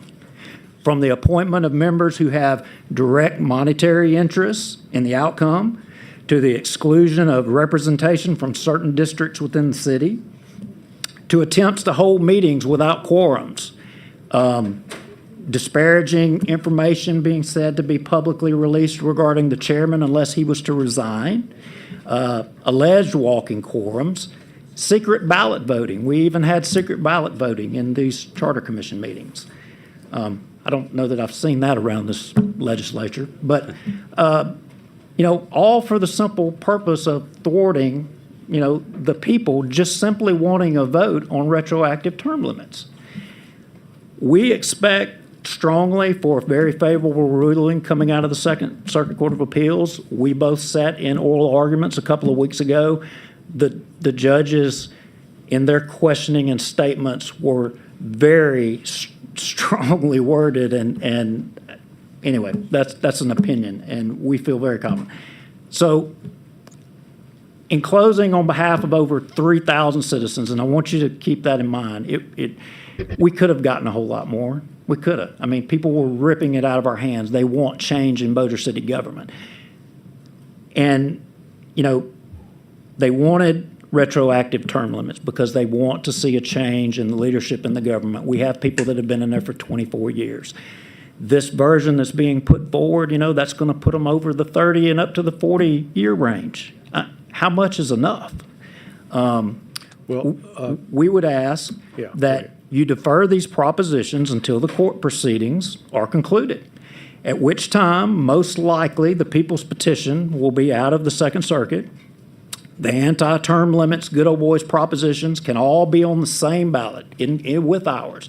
Let the people decide this issue. Let it all go on one ballot. Let the people of Bossier City decide whether they truly want retroactive term limits or they want the propositions that, the hand-picked people of the good old boys, let's let them just make the decision. But you can't do it if you go ahead now and you put this on the ballot, because I disagree with the attorney.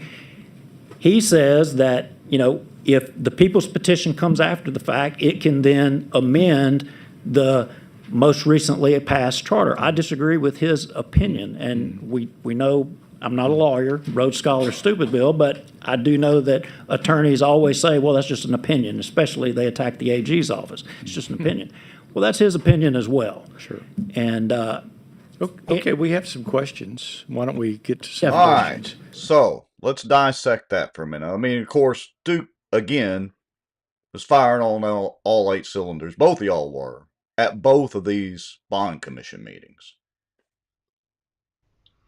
Well, to dissect, the reality is that Duke pretty much made a fool of everything, made a fool of city attorney, and I think the bottom line for all of this is everybody up there on the dais had already made their decision. Right. Duke read that right away, and we had already heard that from the governor's legal advisor that pretty much it was going to go on there. But it was a good opportunity to point out that they stepped all over the will of the people, and I think that's what comes out of this. And I think the one thing we did skip over that Duke makes a point all the time is that once the charter's changed, then you'll get some of the councilmen that are going to argue, hey, that the changes that we put in our petition were to a charter that doesn't exist. Right. If they vote to approve the charter.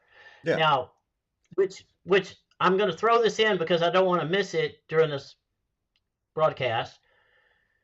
That's why we got to defeat the charter. So just keep that in mind and let's go forward. All right, so I'm going to skip ahead because this comment where Fleming asked Angelique if the city council had failed. So listen up. This is good. to you, because I know you have an opinion. So it is my understanding from your comment that the city council failed in its Rex, you have to stop responsibility. that. All right.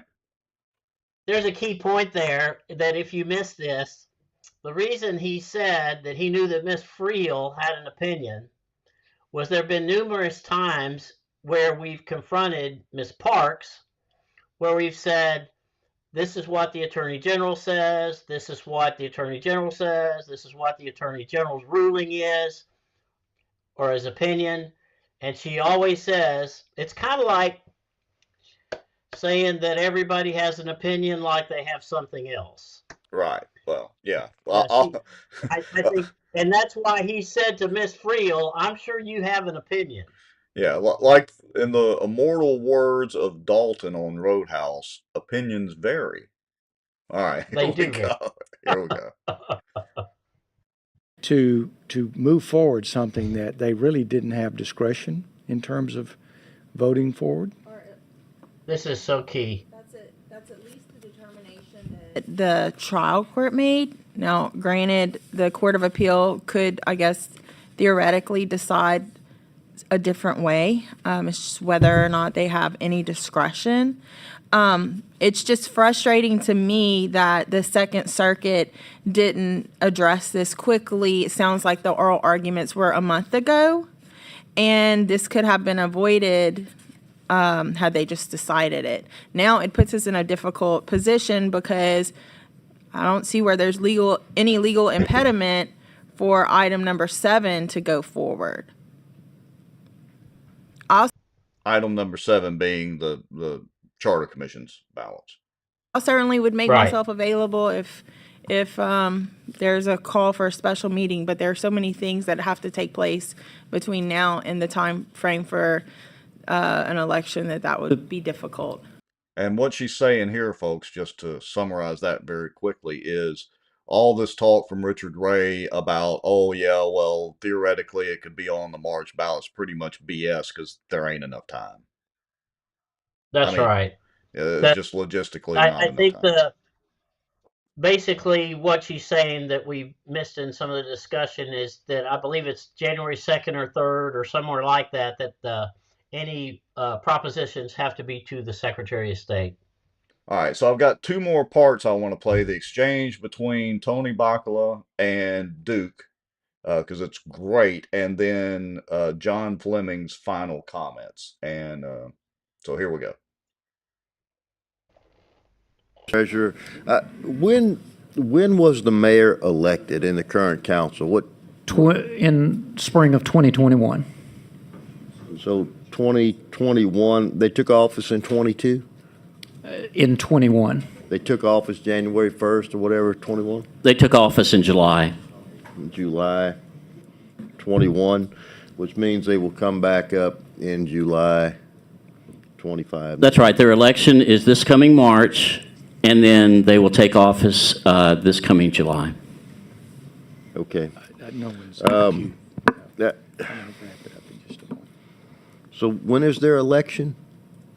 March, this coming obviously- 2025. Obviously, it will not apply to this election, That's correct. right? So the point I'm trying to make is I'm wondering, is it almost a moot point? I mean, right now, these same people who are serving in office today will be running in March if they choose to, and will be elected if the citizens want them, right? So there's only one question before us today. And the question before us today is, do we want to allow this amendment to go on the ballot, which is term limits going forward, right? And I think if we vote yes and let the people decide on that, then you have, since it doesn't affect the upcoming election, you still have 3 years, 4 years to modify that to make it apply retroactively. So I think the smart vote is yes, because you are not affecting the next election with this amendment. but you still have the opportunity before the following election to get what you want. And I'm just trying to logically follow the sequence. So I'm just trying to make that point. So I want to point out also, before Duke has his reply, which was excellent, of course, he was letting Tony have all the rope he wanted to hang himself. Here Oh we go. yeah, he pretty much made a fool of himself. Yeah, here we go. Representative Bacala, Do you disagree with no, I that think analogy? you're accurate in your assessment, but you left off one thing. You're validating, ignoring the will of the people. Again, 3,000 plus citizens. You're validating a government. I don't want to validate. I'm for. Here's the point where you see a crawfish actually run across the screen. Look, if it was up to us, if it was before us today, I'd be validating the citizens by voting yes, but that's not what's before us today. So, as you all know, they ended up voting for it, except for John Fleming. He is the sole vote. And did you know, I went back and researched, that was the only no vote or objection in 2024 at the Bond Commission. I went back through 2023. There were 4 objections in 2020, or a couple of objections in 2023. But did you notice, or did you know, Colonel, I went back and researched, I went through their minutes. They actually did 4 or 5 deferments this year. Did you know that? Yeah. And Well, not including the previous one for the term limits. Well, I'm just going to say to anybody who has not watched the previous Bond Commission meeting, you have to go back and watch Fleming, because he was great in this meeting, but he was poetic in the last one. And please go back and watch it. Yeah. All right. So here is Fleming's closing comments before the vote for this meeting. I think it's compelling that the judge ruled in your favor. I think that says a lot. I think that the city council did not do the responsible thing. And in an obvious effort to truncate retroactive, if not proactive, in fact, term limits. But it is what it is and what we deal with. And of course, our job is not to get into the politics. Our job is, we're not a court of law, and we don't presume to be. But I'm going to ask that everyone on this commission vote their conscience. I don't want anybody, no one is going to offend me if they vote differently than I do on this, which is a little unusual. Normally, everybody sort of goes along with the chairman. But I do oppose moving this forward. I think that the court could rule any time, and this thing could be cleaned up really fast. I deeply believe in the Constitution and the right for the people to petition their government, and I do think that it's being obstructed here. I agree with our group here at the coalition today. And so my vote is to defer, but I will entertain a motion. All right. And of course, let me get through one more point here real quick. I want to thank the busload of Bossier City citizens who are in support of you deferring this that came down. They organized themselves to show support, and thank you all for the effort. It says something about citizen activism. It's real. It's unfortunate that citizen activism goes to die in their government. Hey, Rex, if you'll pause for a second, because Yeah. anyone who didn't watch in the very beginning, you can go back and watch it if you have time. But thanks again go to Ruth. I'm going to say it twice.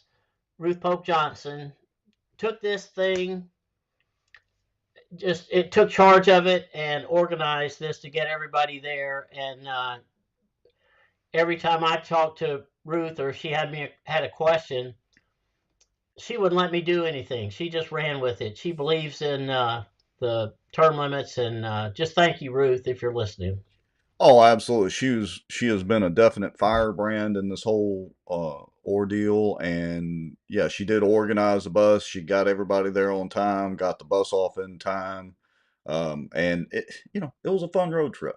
round trip down to Baton Rouge and back, but it was a road trip and it was fun. So, and look, thanks to everybody that was on the bus. Thanks to everybody that went. Miss Deborah Ross was there. She's going to be running for city council as well. She was on the bus, and we had some good discussions with her as well.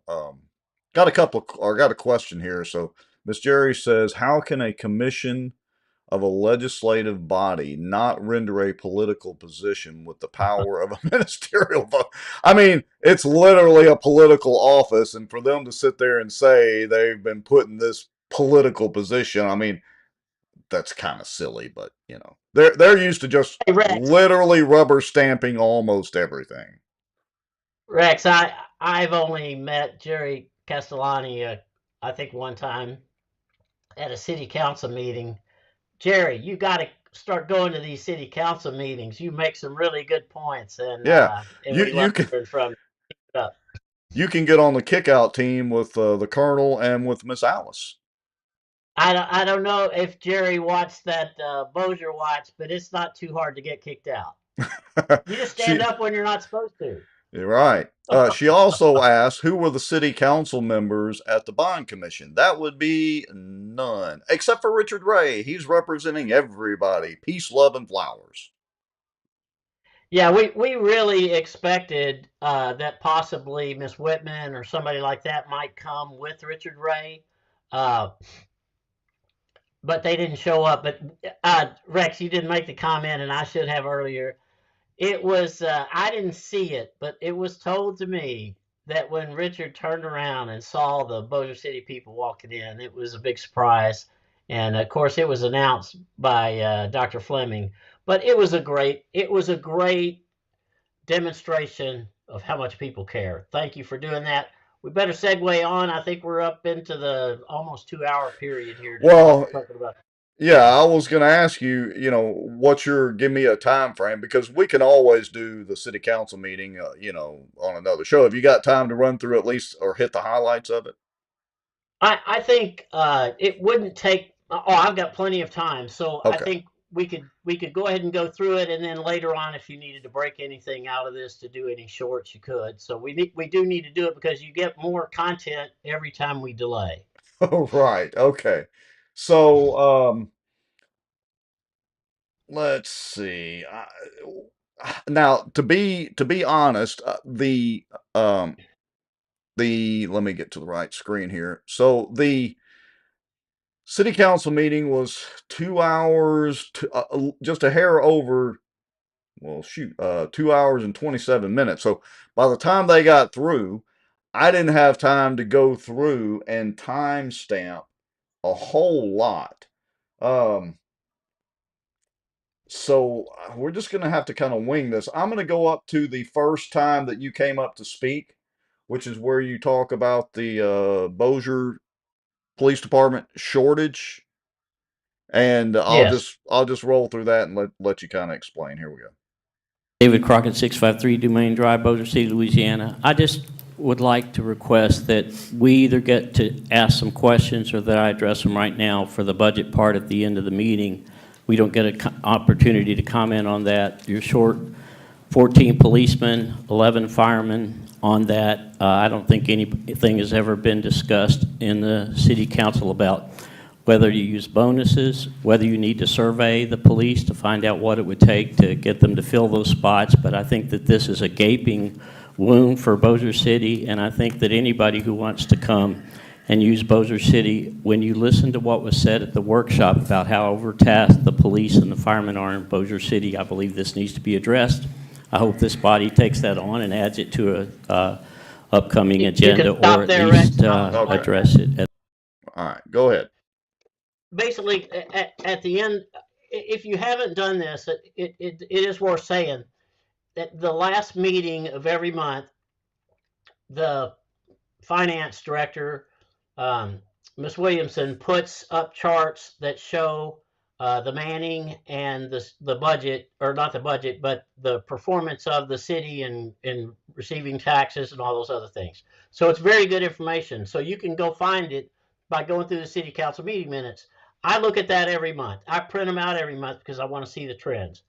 But they, of course, passed the the new salaries for the police and firemen and the city staff. But my point is, there's still 14 people below.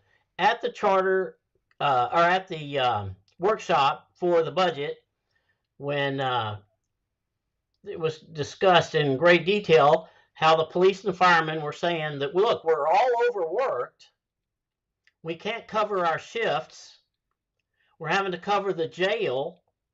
We're doing all these things, and we're basically right now 11 firemen short and 14 policemen short. So my point is that they've never said, David Montgomery threw the $500 pay raise out on the wall, but no one has ever said, what are we going to do to fill these 14 positions? Is Right. what we have done enough? Because right now the police and firemen are saying we need help. Yeah. So And that's they've what been I tried to saying, say. yeah, they've been saying that for a while. We've covered it here. You brought that point up many times in the meetings. And yeah, it's just doing the Oprah Winfrey version and everybody that's, gets a new car under their chair. Is that going to be enough to attract new policemen to fill these unfilled positions? I didn't hear them discussing, maybe, maybe they have some discretionary use of some of those funds to offer sign-on bonuses or something. I really don't know. Have you studied up on any of that? But they would have to vote to approve it because nothing happens without the council. But that is something that was brought up at the budget meeting where they had the workshop, that the police said that there were many police forces that would take a $10,000 bonus. They would pay $5,000 to the person who signs up and then maybe wait a year or 2 years and then pay the rest of the $10,000. But basically right now, I'm going to say this again, that Bossier City is, before they fill those or after they fill those positions, they're already 9 to 10 people short of what the number of policemen that they had in the Bossier City staff in 2009. But they let it's more than 10 positions fall off the books because they let them go. Yeah. They fired them. Right. And so that Bossier City needs more police. So anyway, I just want to make that point.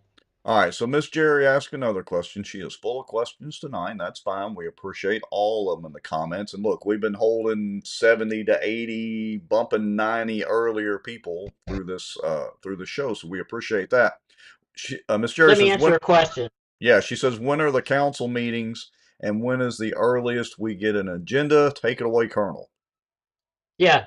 So every Thursday for a Tuesday meeting, they have to announce a meeting 24 hours prior to the meeting, but the city council in Bossier City has a policy to announce the meeting agenda on Thursdays. And this is really a good short tutorial to guide everybody. So on that Thursday, now you can go to Bossier City's website right now, and Jerry, contact me and I will talk you through on the phone how to sign up, so you'll get a notification on your phone every time they print the agenda. Right. That way, when you get that agenda, you can click on it on your phone. But what I do personally is I just use that as a reminder that next Tuesday is going to be a meeting. And if I go to the website, I can click on the agenda, and then there's a hot link on the agenda for every item that you can read all the supporting material that they're voting on. And listen, my time is available. I'm not working anywhere. Anyone on Bossier Watch that wants to find out basically a tutorial so that you can go there and be a productive member according to the public, you won't be productive according to the city council because they don't really want to listen to you. Right. But at least you get a right to speak. So anyway, anyone who wants to do that, so on a Thursday for a Tuesday meeting, and then there are other meetings that go on sometimes during the week or unscheduled meetings, and that way you'll get a notice on your phone. I hope that answers your question. I just thought we should create a video tutorial with you. We have trust me, we have the capability to do that. We should post that. Maybe we'll do that for Bossier Watch or for Bossier Term Limits. Maybe we'll post it there. We'll talk about that some more. That we could almost do that in a short if you just tell me when you want to do it, and that way people can watch it in 2 seconds. Yeah, and she's got one more question. She says, I would love a semester of teaching on how to navigate all the resources you all use in city and state politics. Colonel, are you an available tutor? I tell you what, the first time that Jerry Castellani went to a city council meeting that I ever saw her there, maybe she'd been before, she tutored me. She said that, before her husband passed, and my heart goes out to you, that she said he participated and did all these things and took the lead, and now she's taken over and she wants to be involved. Wow. Yeah. It just, yes, I will tutor anybody, and I will be glad to meet with somebody just before a council meeting and go in with them. But the other person, Ruth Pope Johnson, she can do it. Everybody's learning how to do this. More people we get in those council meetings. That's what we need to advocate for. The more people that go in there and listen and speak, then they realize that they don't. So this is a good segue. Let me go ahead and introduce the next section, Rex. The issue that the main part of this council meeting was about the water. Right. And Bossier City is raising the water rates. They said they weren't going to raise the water rates in the budget workshop. That workshop was also announced just like this, Jerry, so you could have known about the workshop and gone. Now, the benefit of Bossier City is that I will show you also where you can go and get the recordings of any one of these meetings that they record. So you can go back and watch them so you can learn about these things. But here's what they did today. After the real problem that I had with everything that's going on in Bossier City right now is Bossier City spends money like crazy. They're throwing so much money at the water systems, and what's happening is Bossier City is being forced by the state right now to raise the rates for water. Now, that doesn't matter to... Wait. I got to stop you there for a second. Say that again. The state of Louisiana is forcing Bossier City to raise the water rates. All right, hold on. I hate to interrupt you again, but I want to take us back in time to April the 4th of 2023. Remember, the port was going to be the savior of Bossier's water system and all that, right? And I want Rex, y'all... like magic, are you coming up with a marker for the infamous comment that David Montgomery made? Oh yeah, I'll spare everybody his entire soapbox, but just listen to this.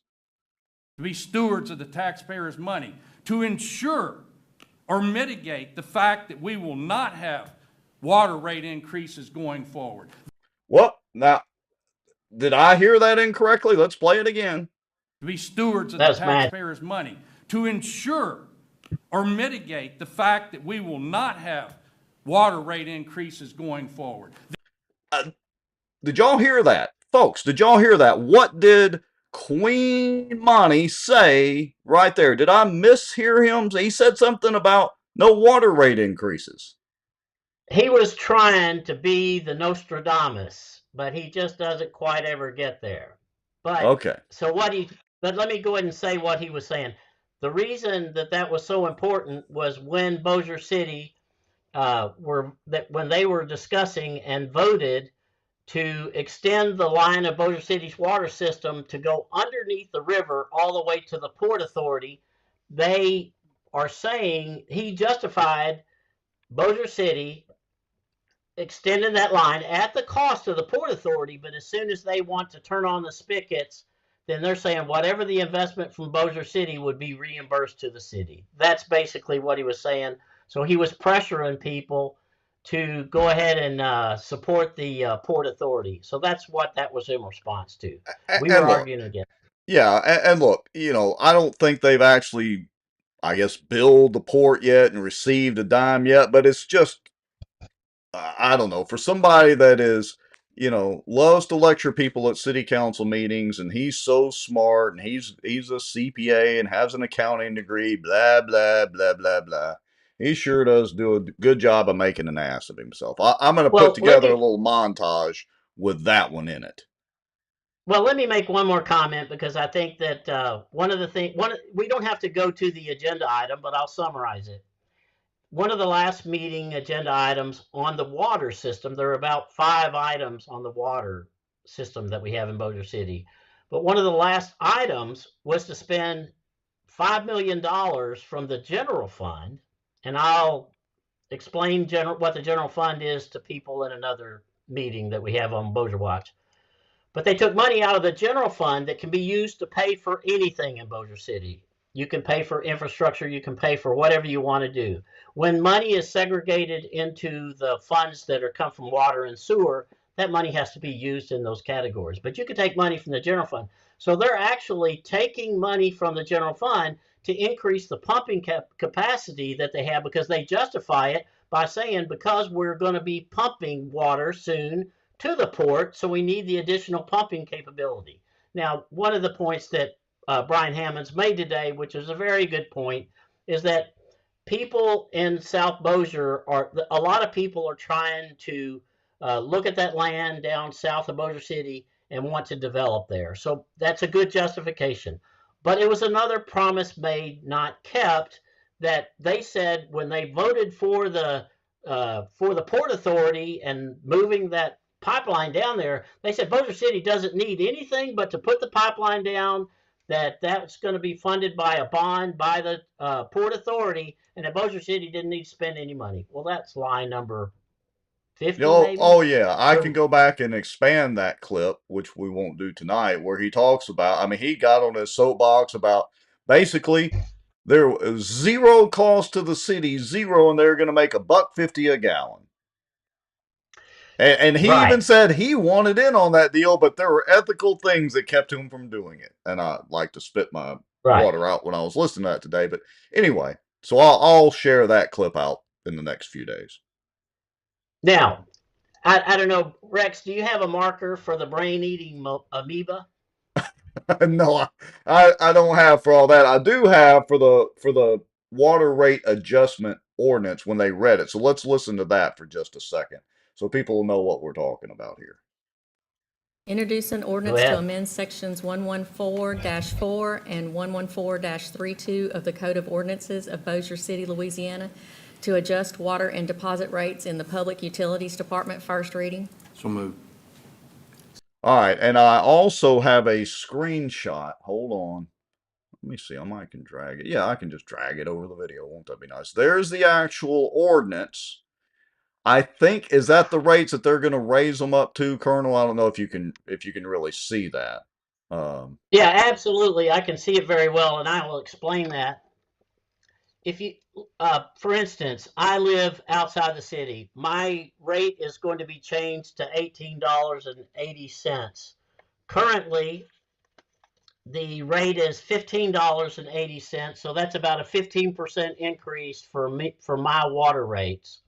Right. Now, if you live inside the city, if you move to the left, that rate is $10.16, and the rate originally was $8.54 for the flat charge. If you see that's the category of the flat charge.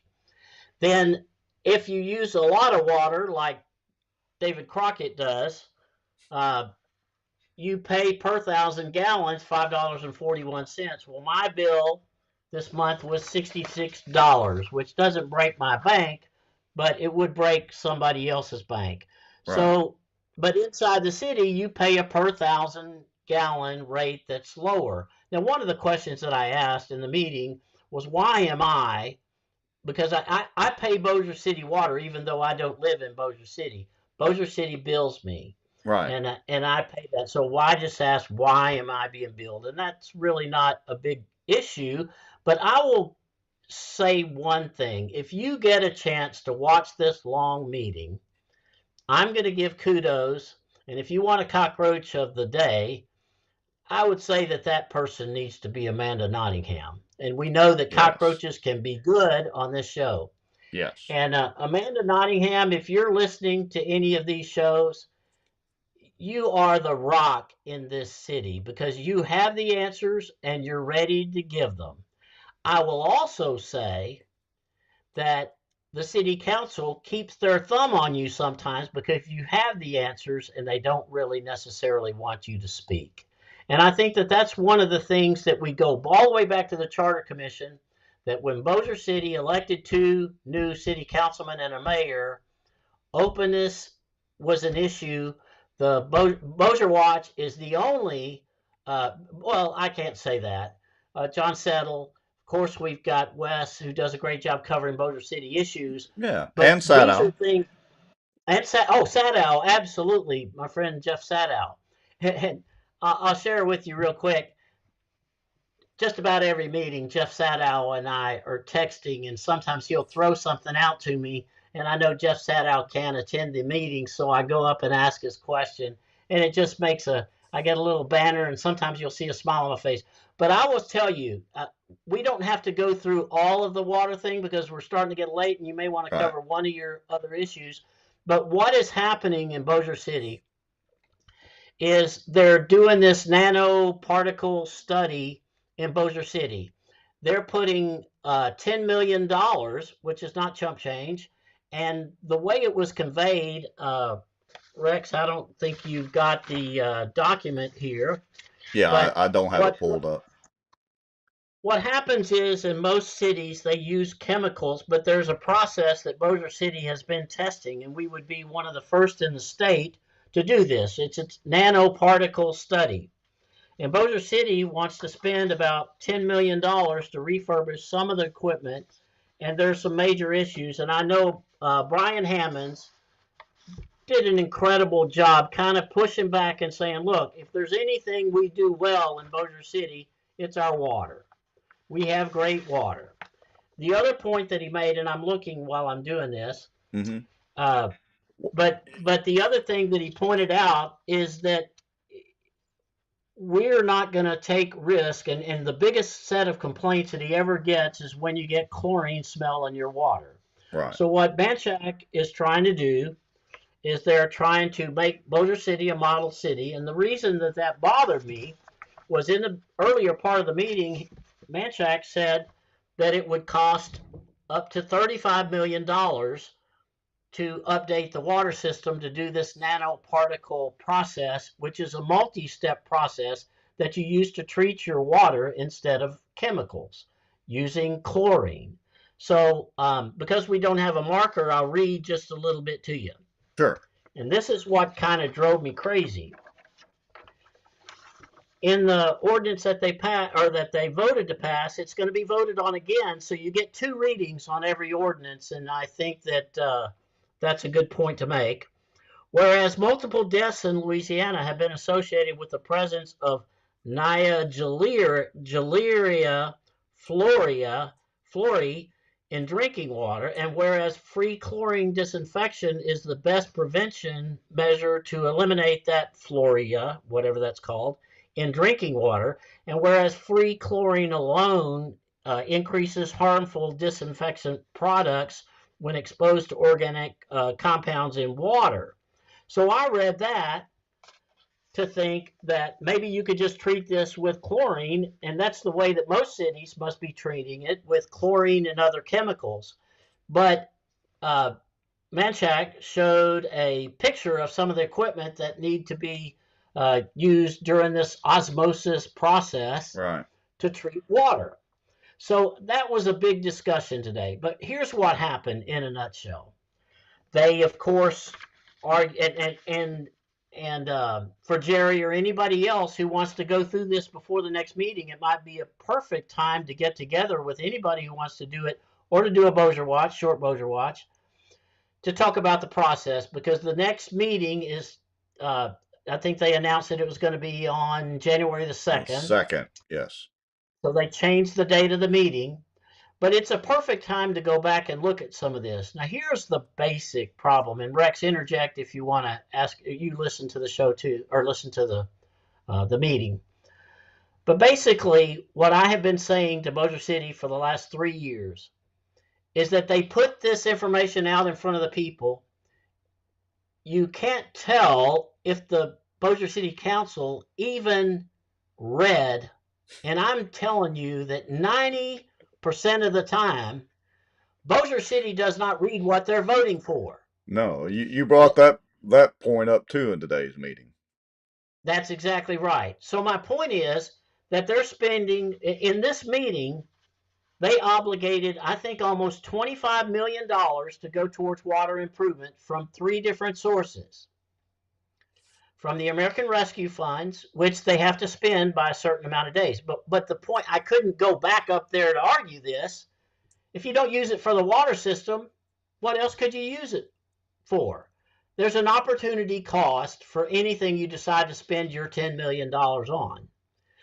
They made the argument that the reason that the rates, oh, wow, Jerry, long answer that I have to get into. Look, no, I made it pretty simple. Manchac owns the city. There, I'll fix that for you, Miss Jerry. That's the best way to view this, because Manchac, that's why I said earlier in the meeting, if the city charter is approved, you can have every division head be a contractor, and there is nothing to stop Manchac from saying, look, we have a fee-for-service scale, or you can do it like you did, where you give me $200,000 for Manchac to lead the engineering department.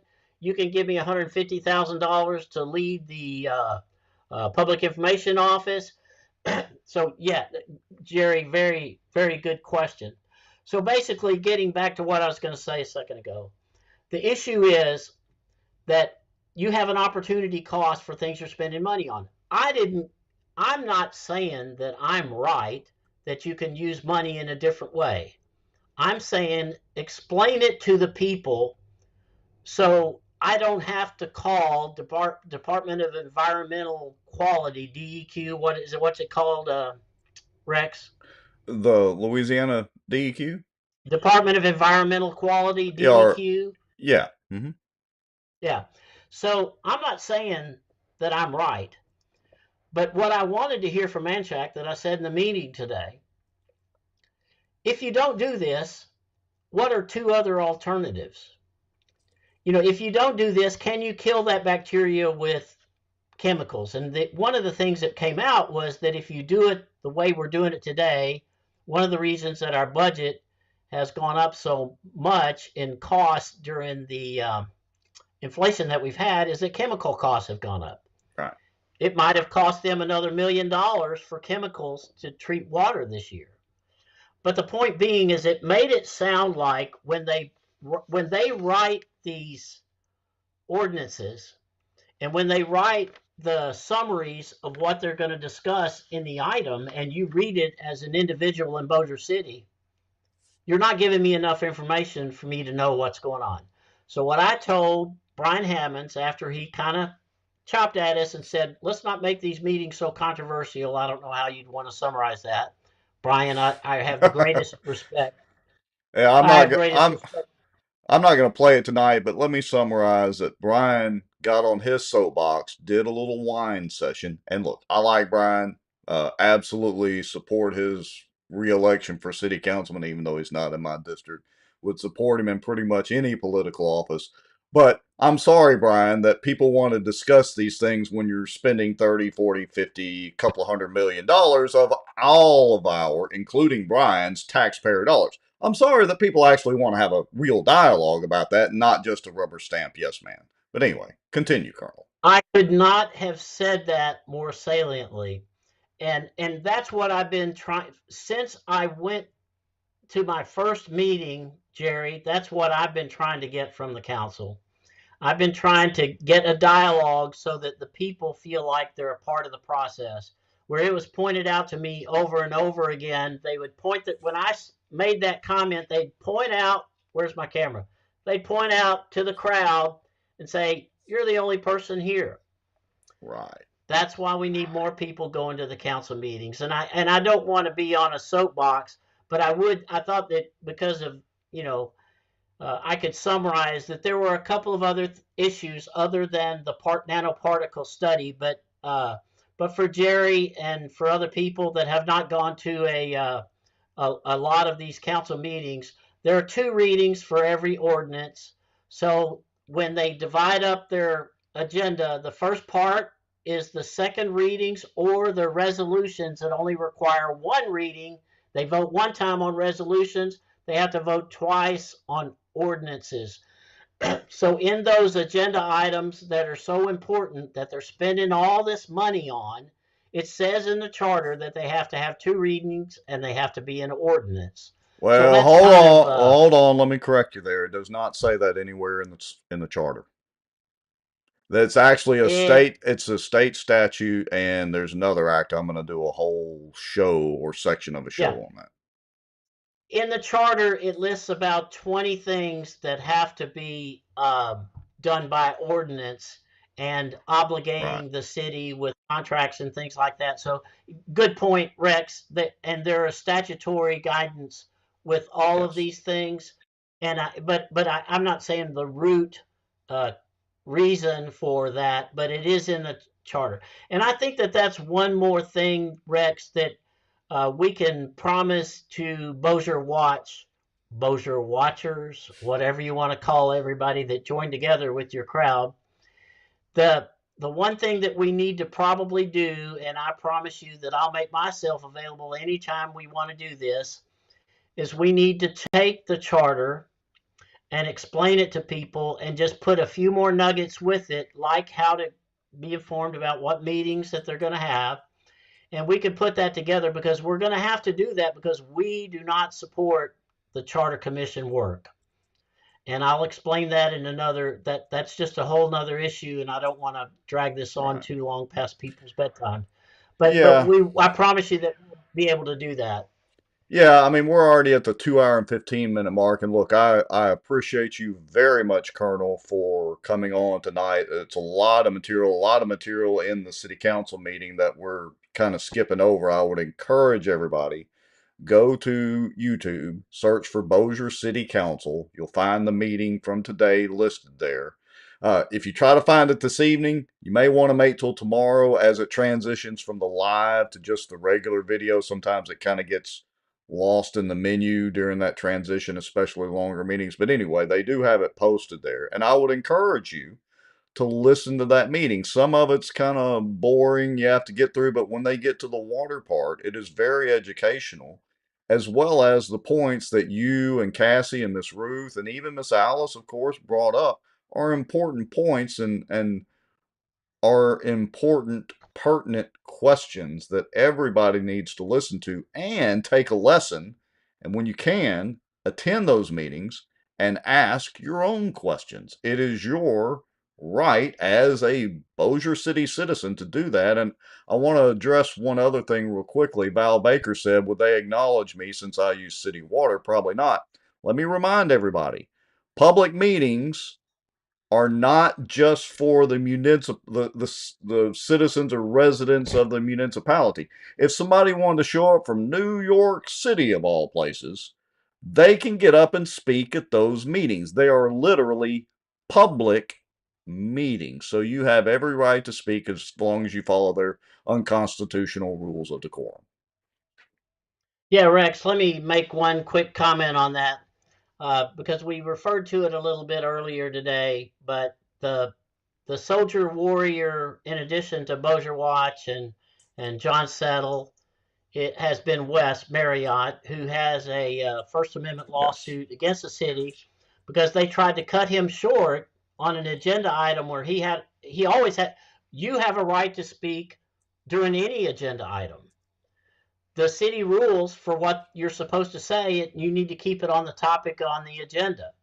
But it only needs to peripherally be related to the agenda item, and they cannot tell you to stop talking. If you believe that it's a part of that agenda issue, they can't stop you. If they were David Montgomery...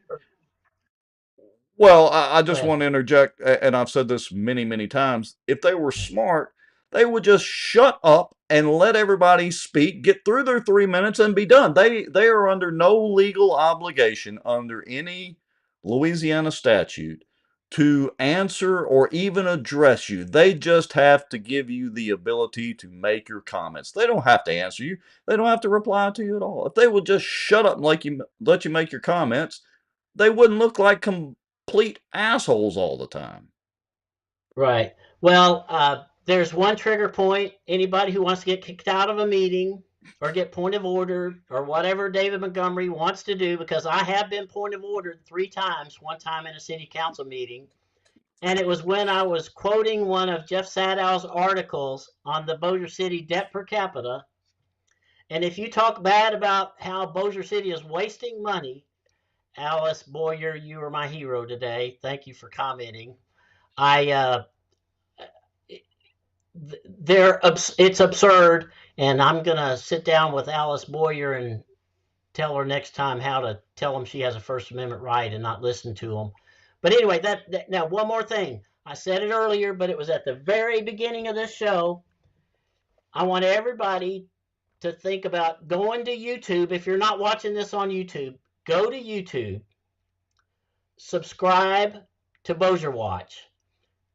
Click on the little bell that says notifications.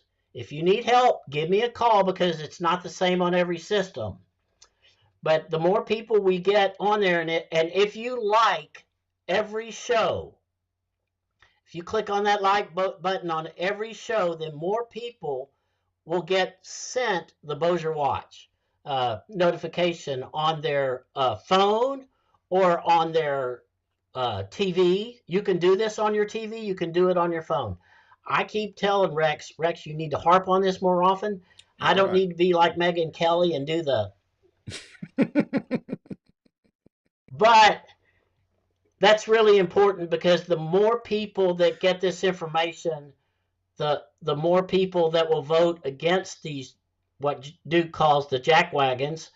We've got to get rid of at least 4. Well, we got to get rid of 2 city councilmen, and we got to get Chris Smith and Brian Hammonds elected back to office. We've got great candidates. I'm going to just pitch that. We're going to be talking about this later on in future shows, but we've got to get everybody out there. We're going to need people walking. We're going to, if you can contribute, I'm going to say, if you can contribute once a month, whatever we need to do, we're going to talk about that in future shows, but we're going to need to do a little bit of fundraising. But the main thing is we got to get behind these guys. And if you share these programs when they're shareable to all of your friends, and when you share it, say, join us, subscribe.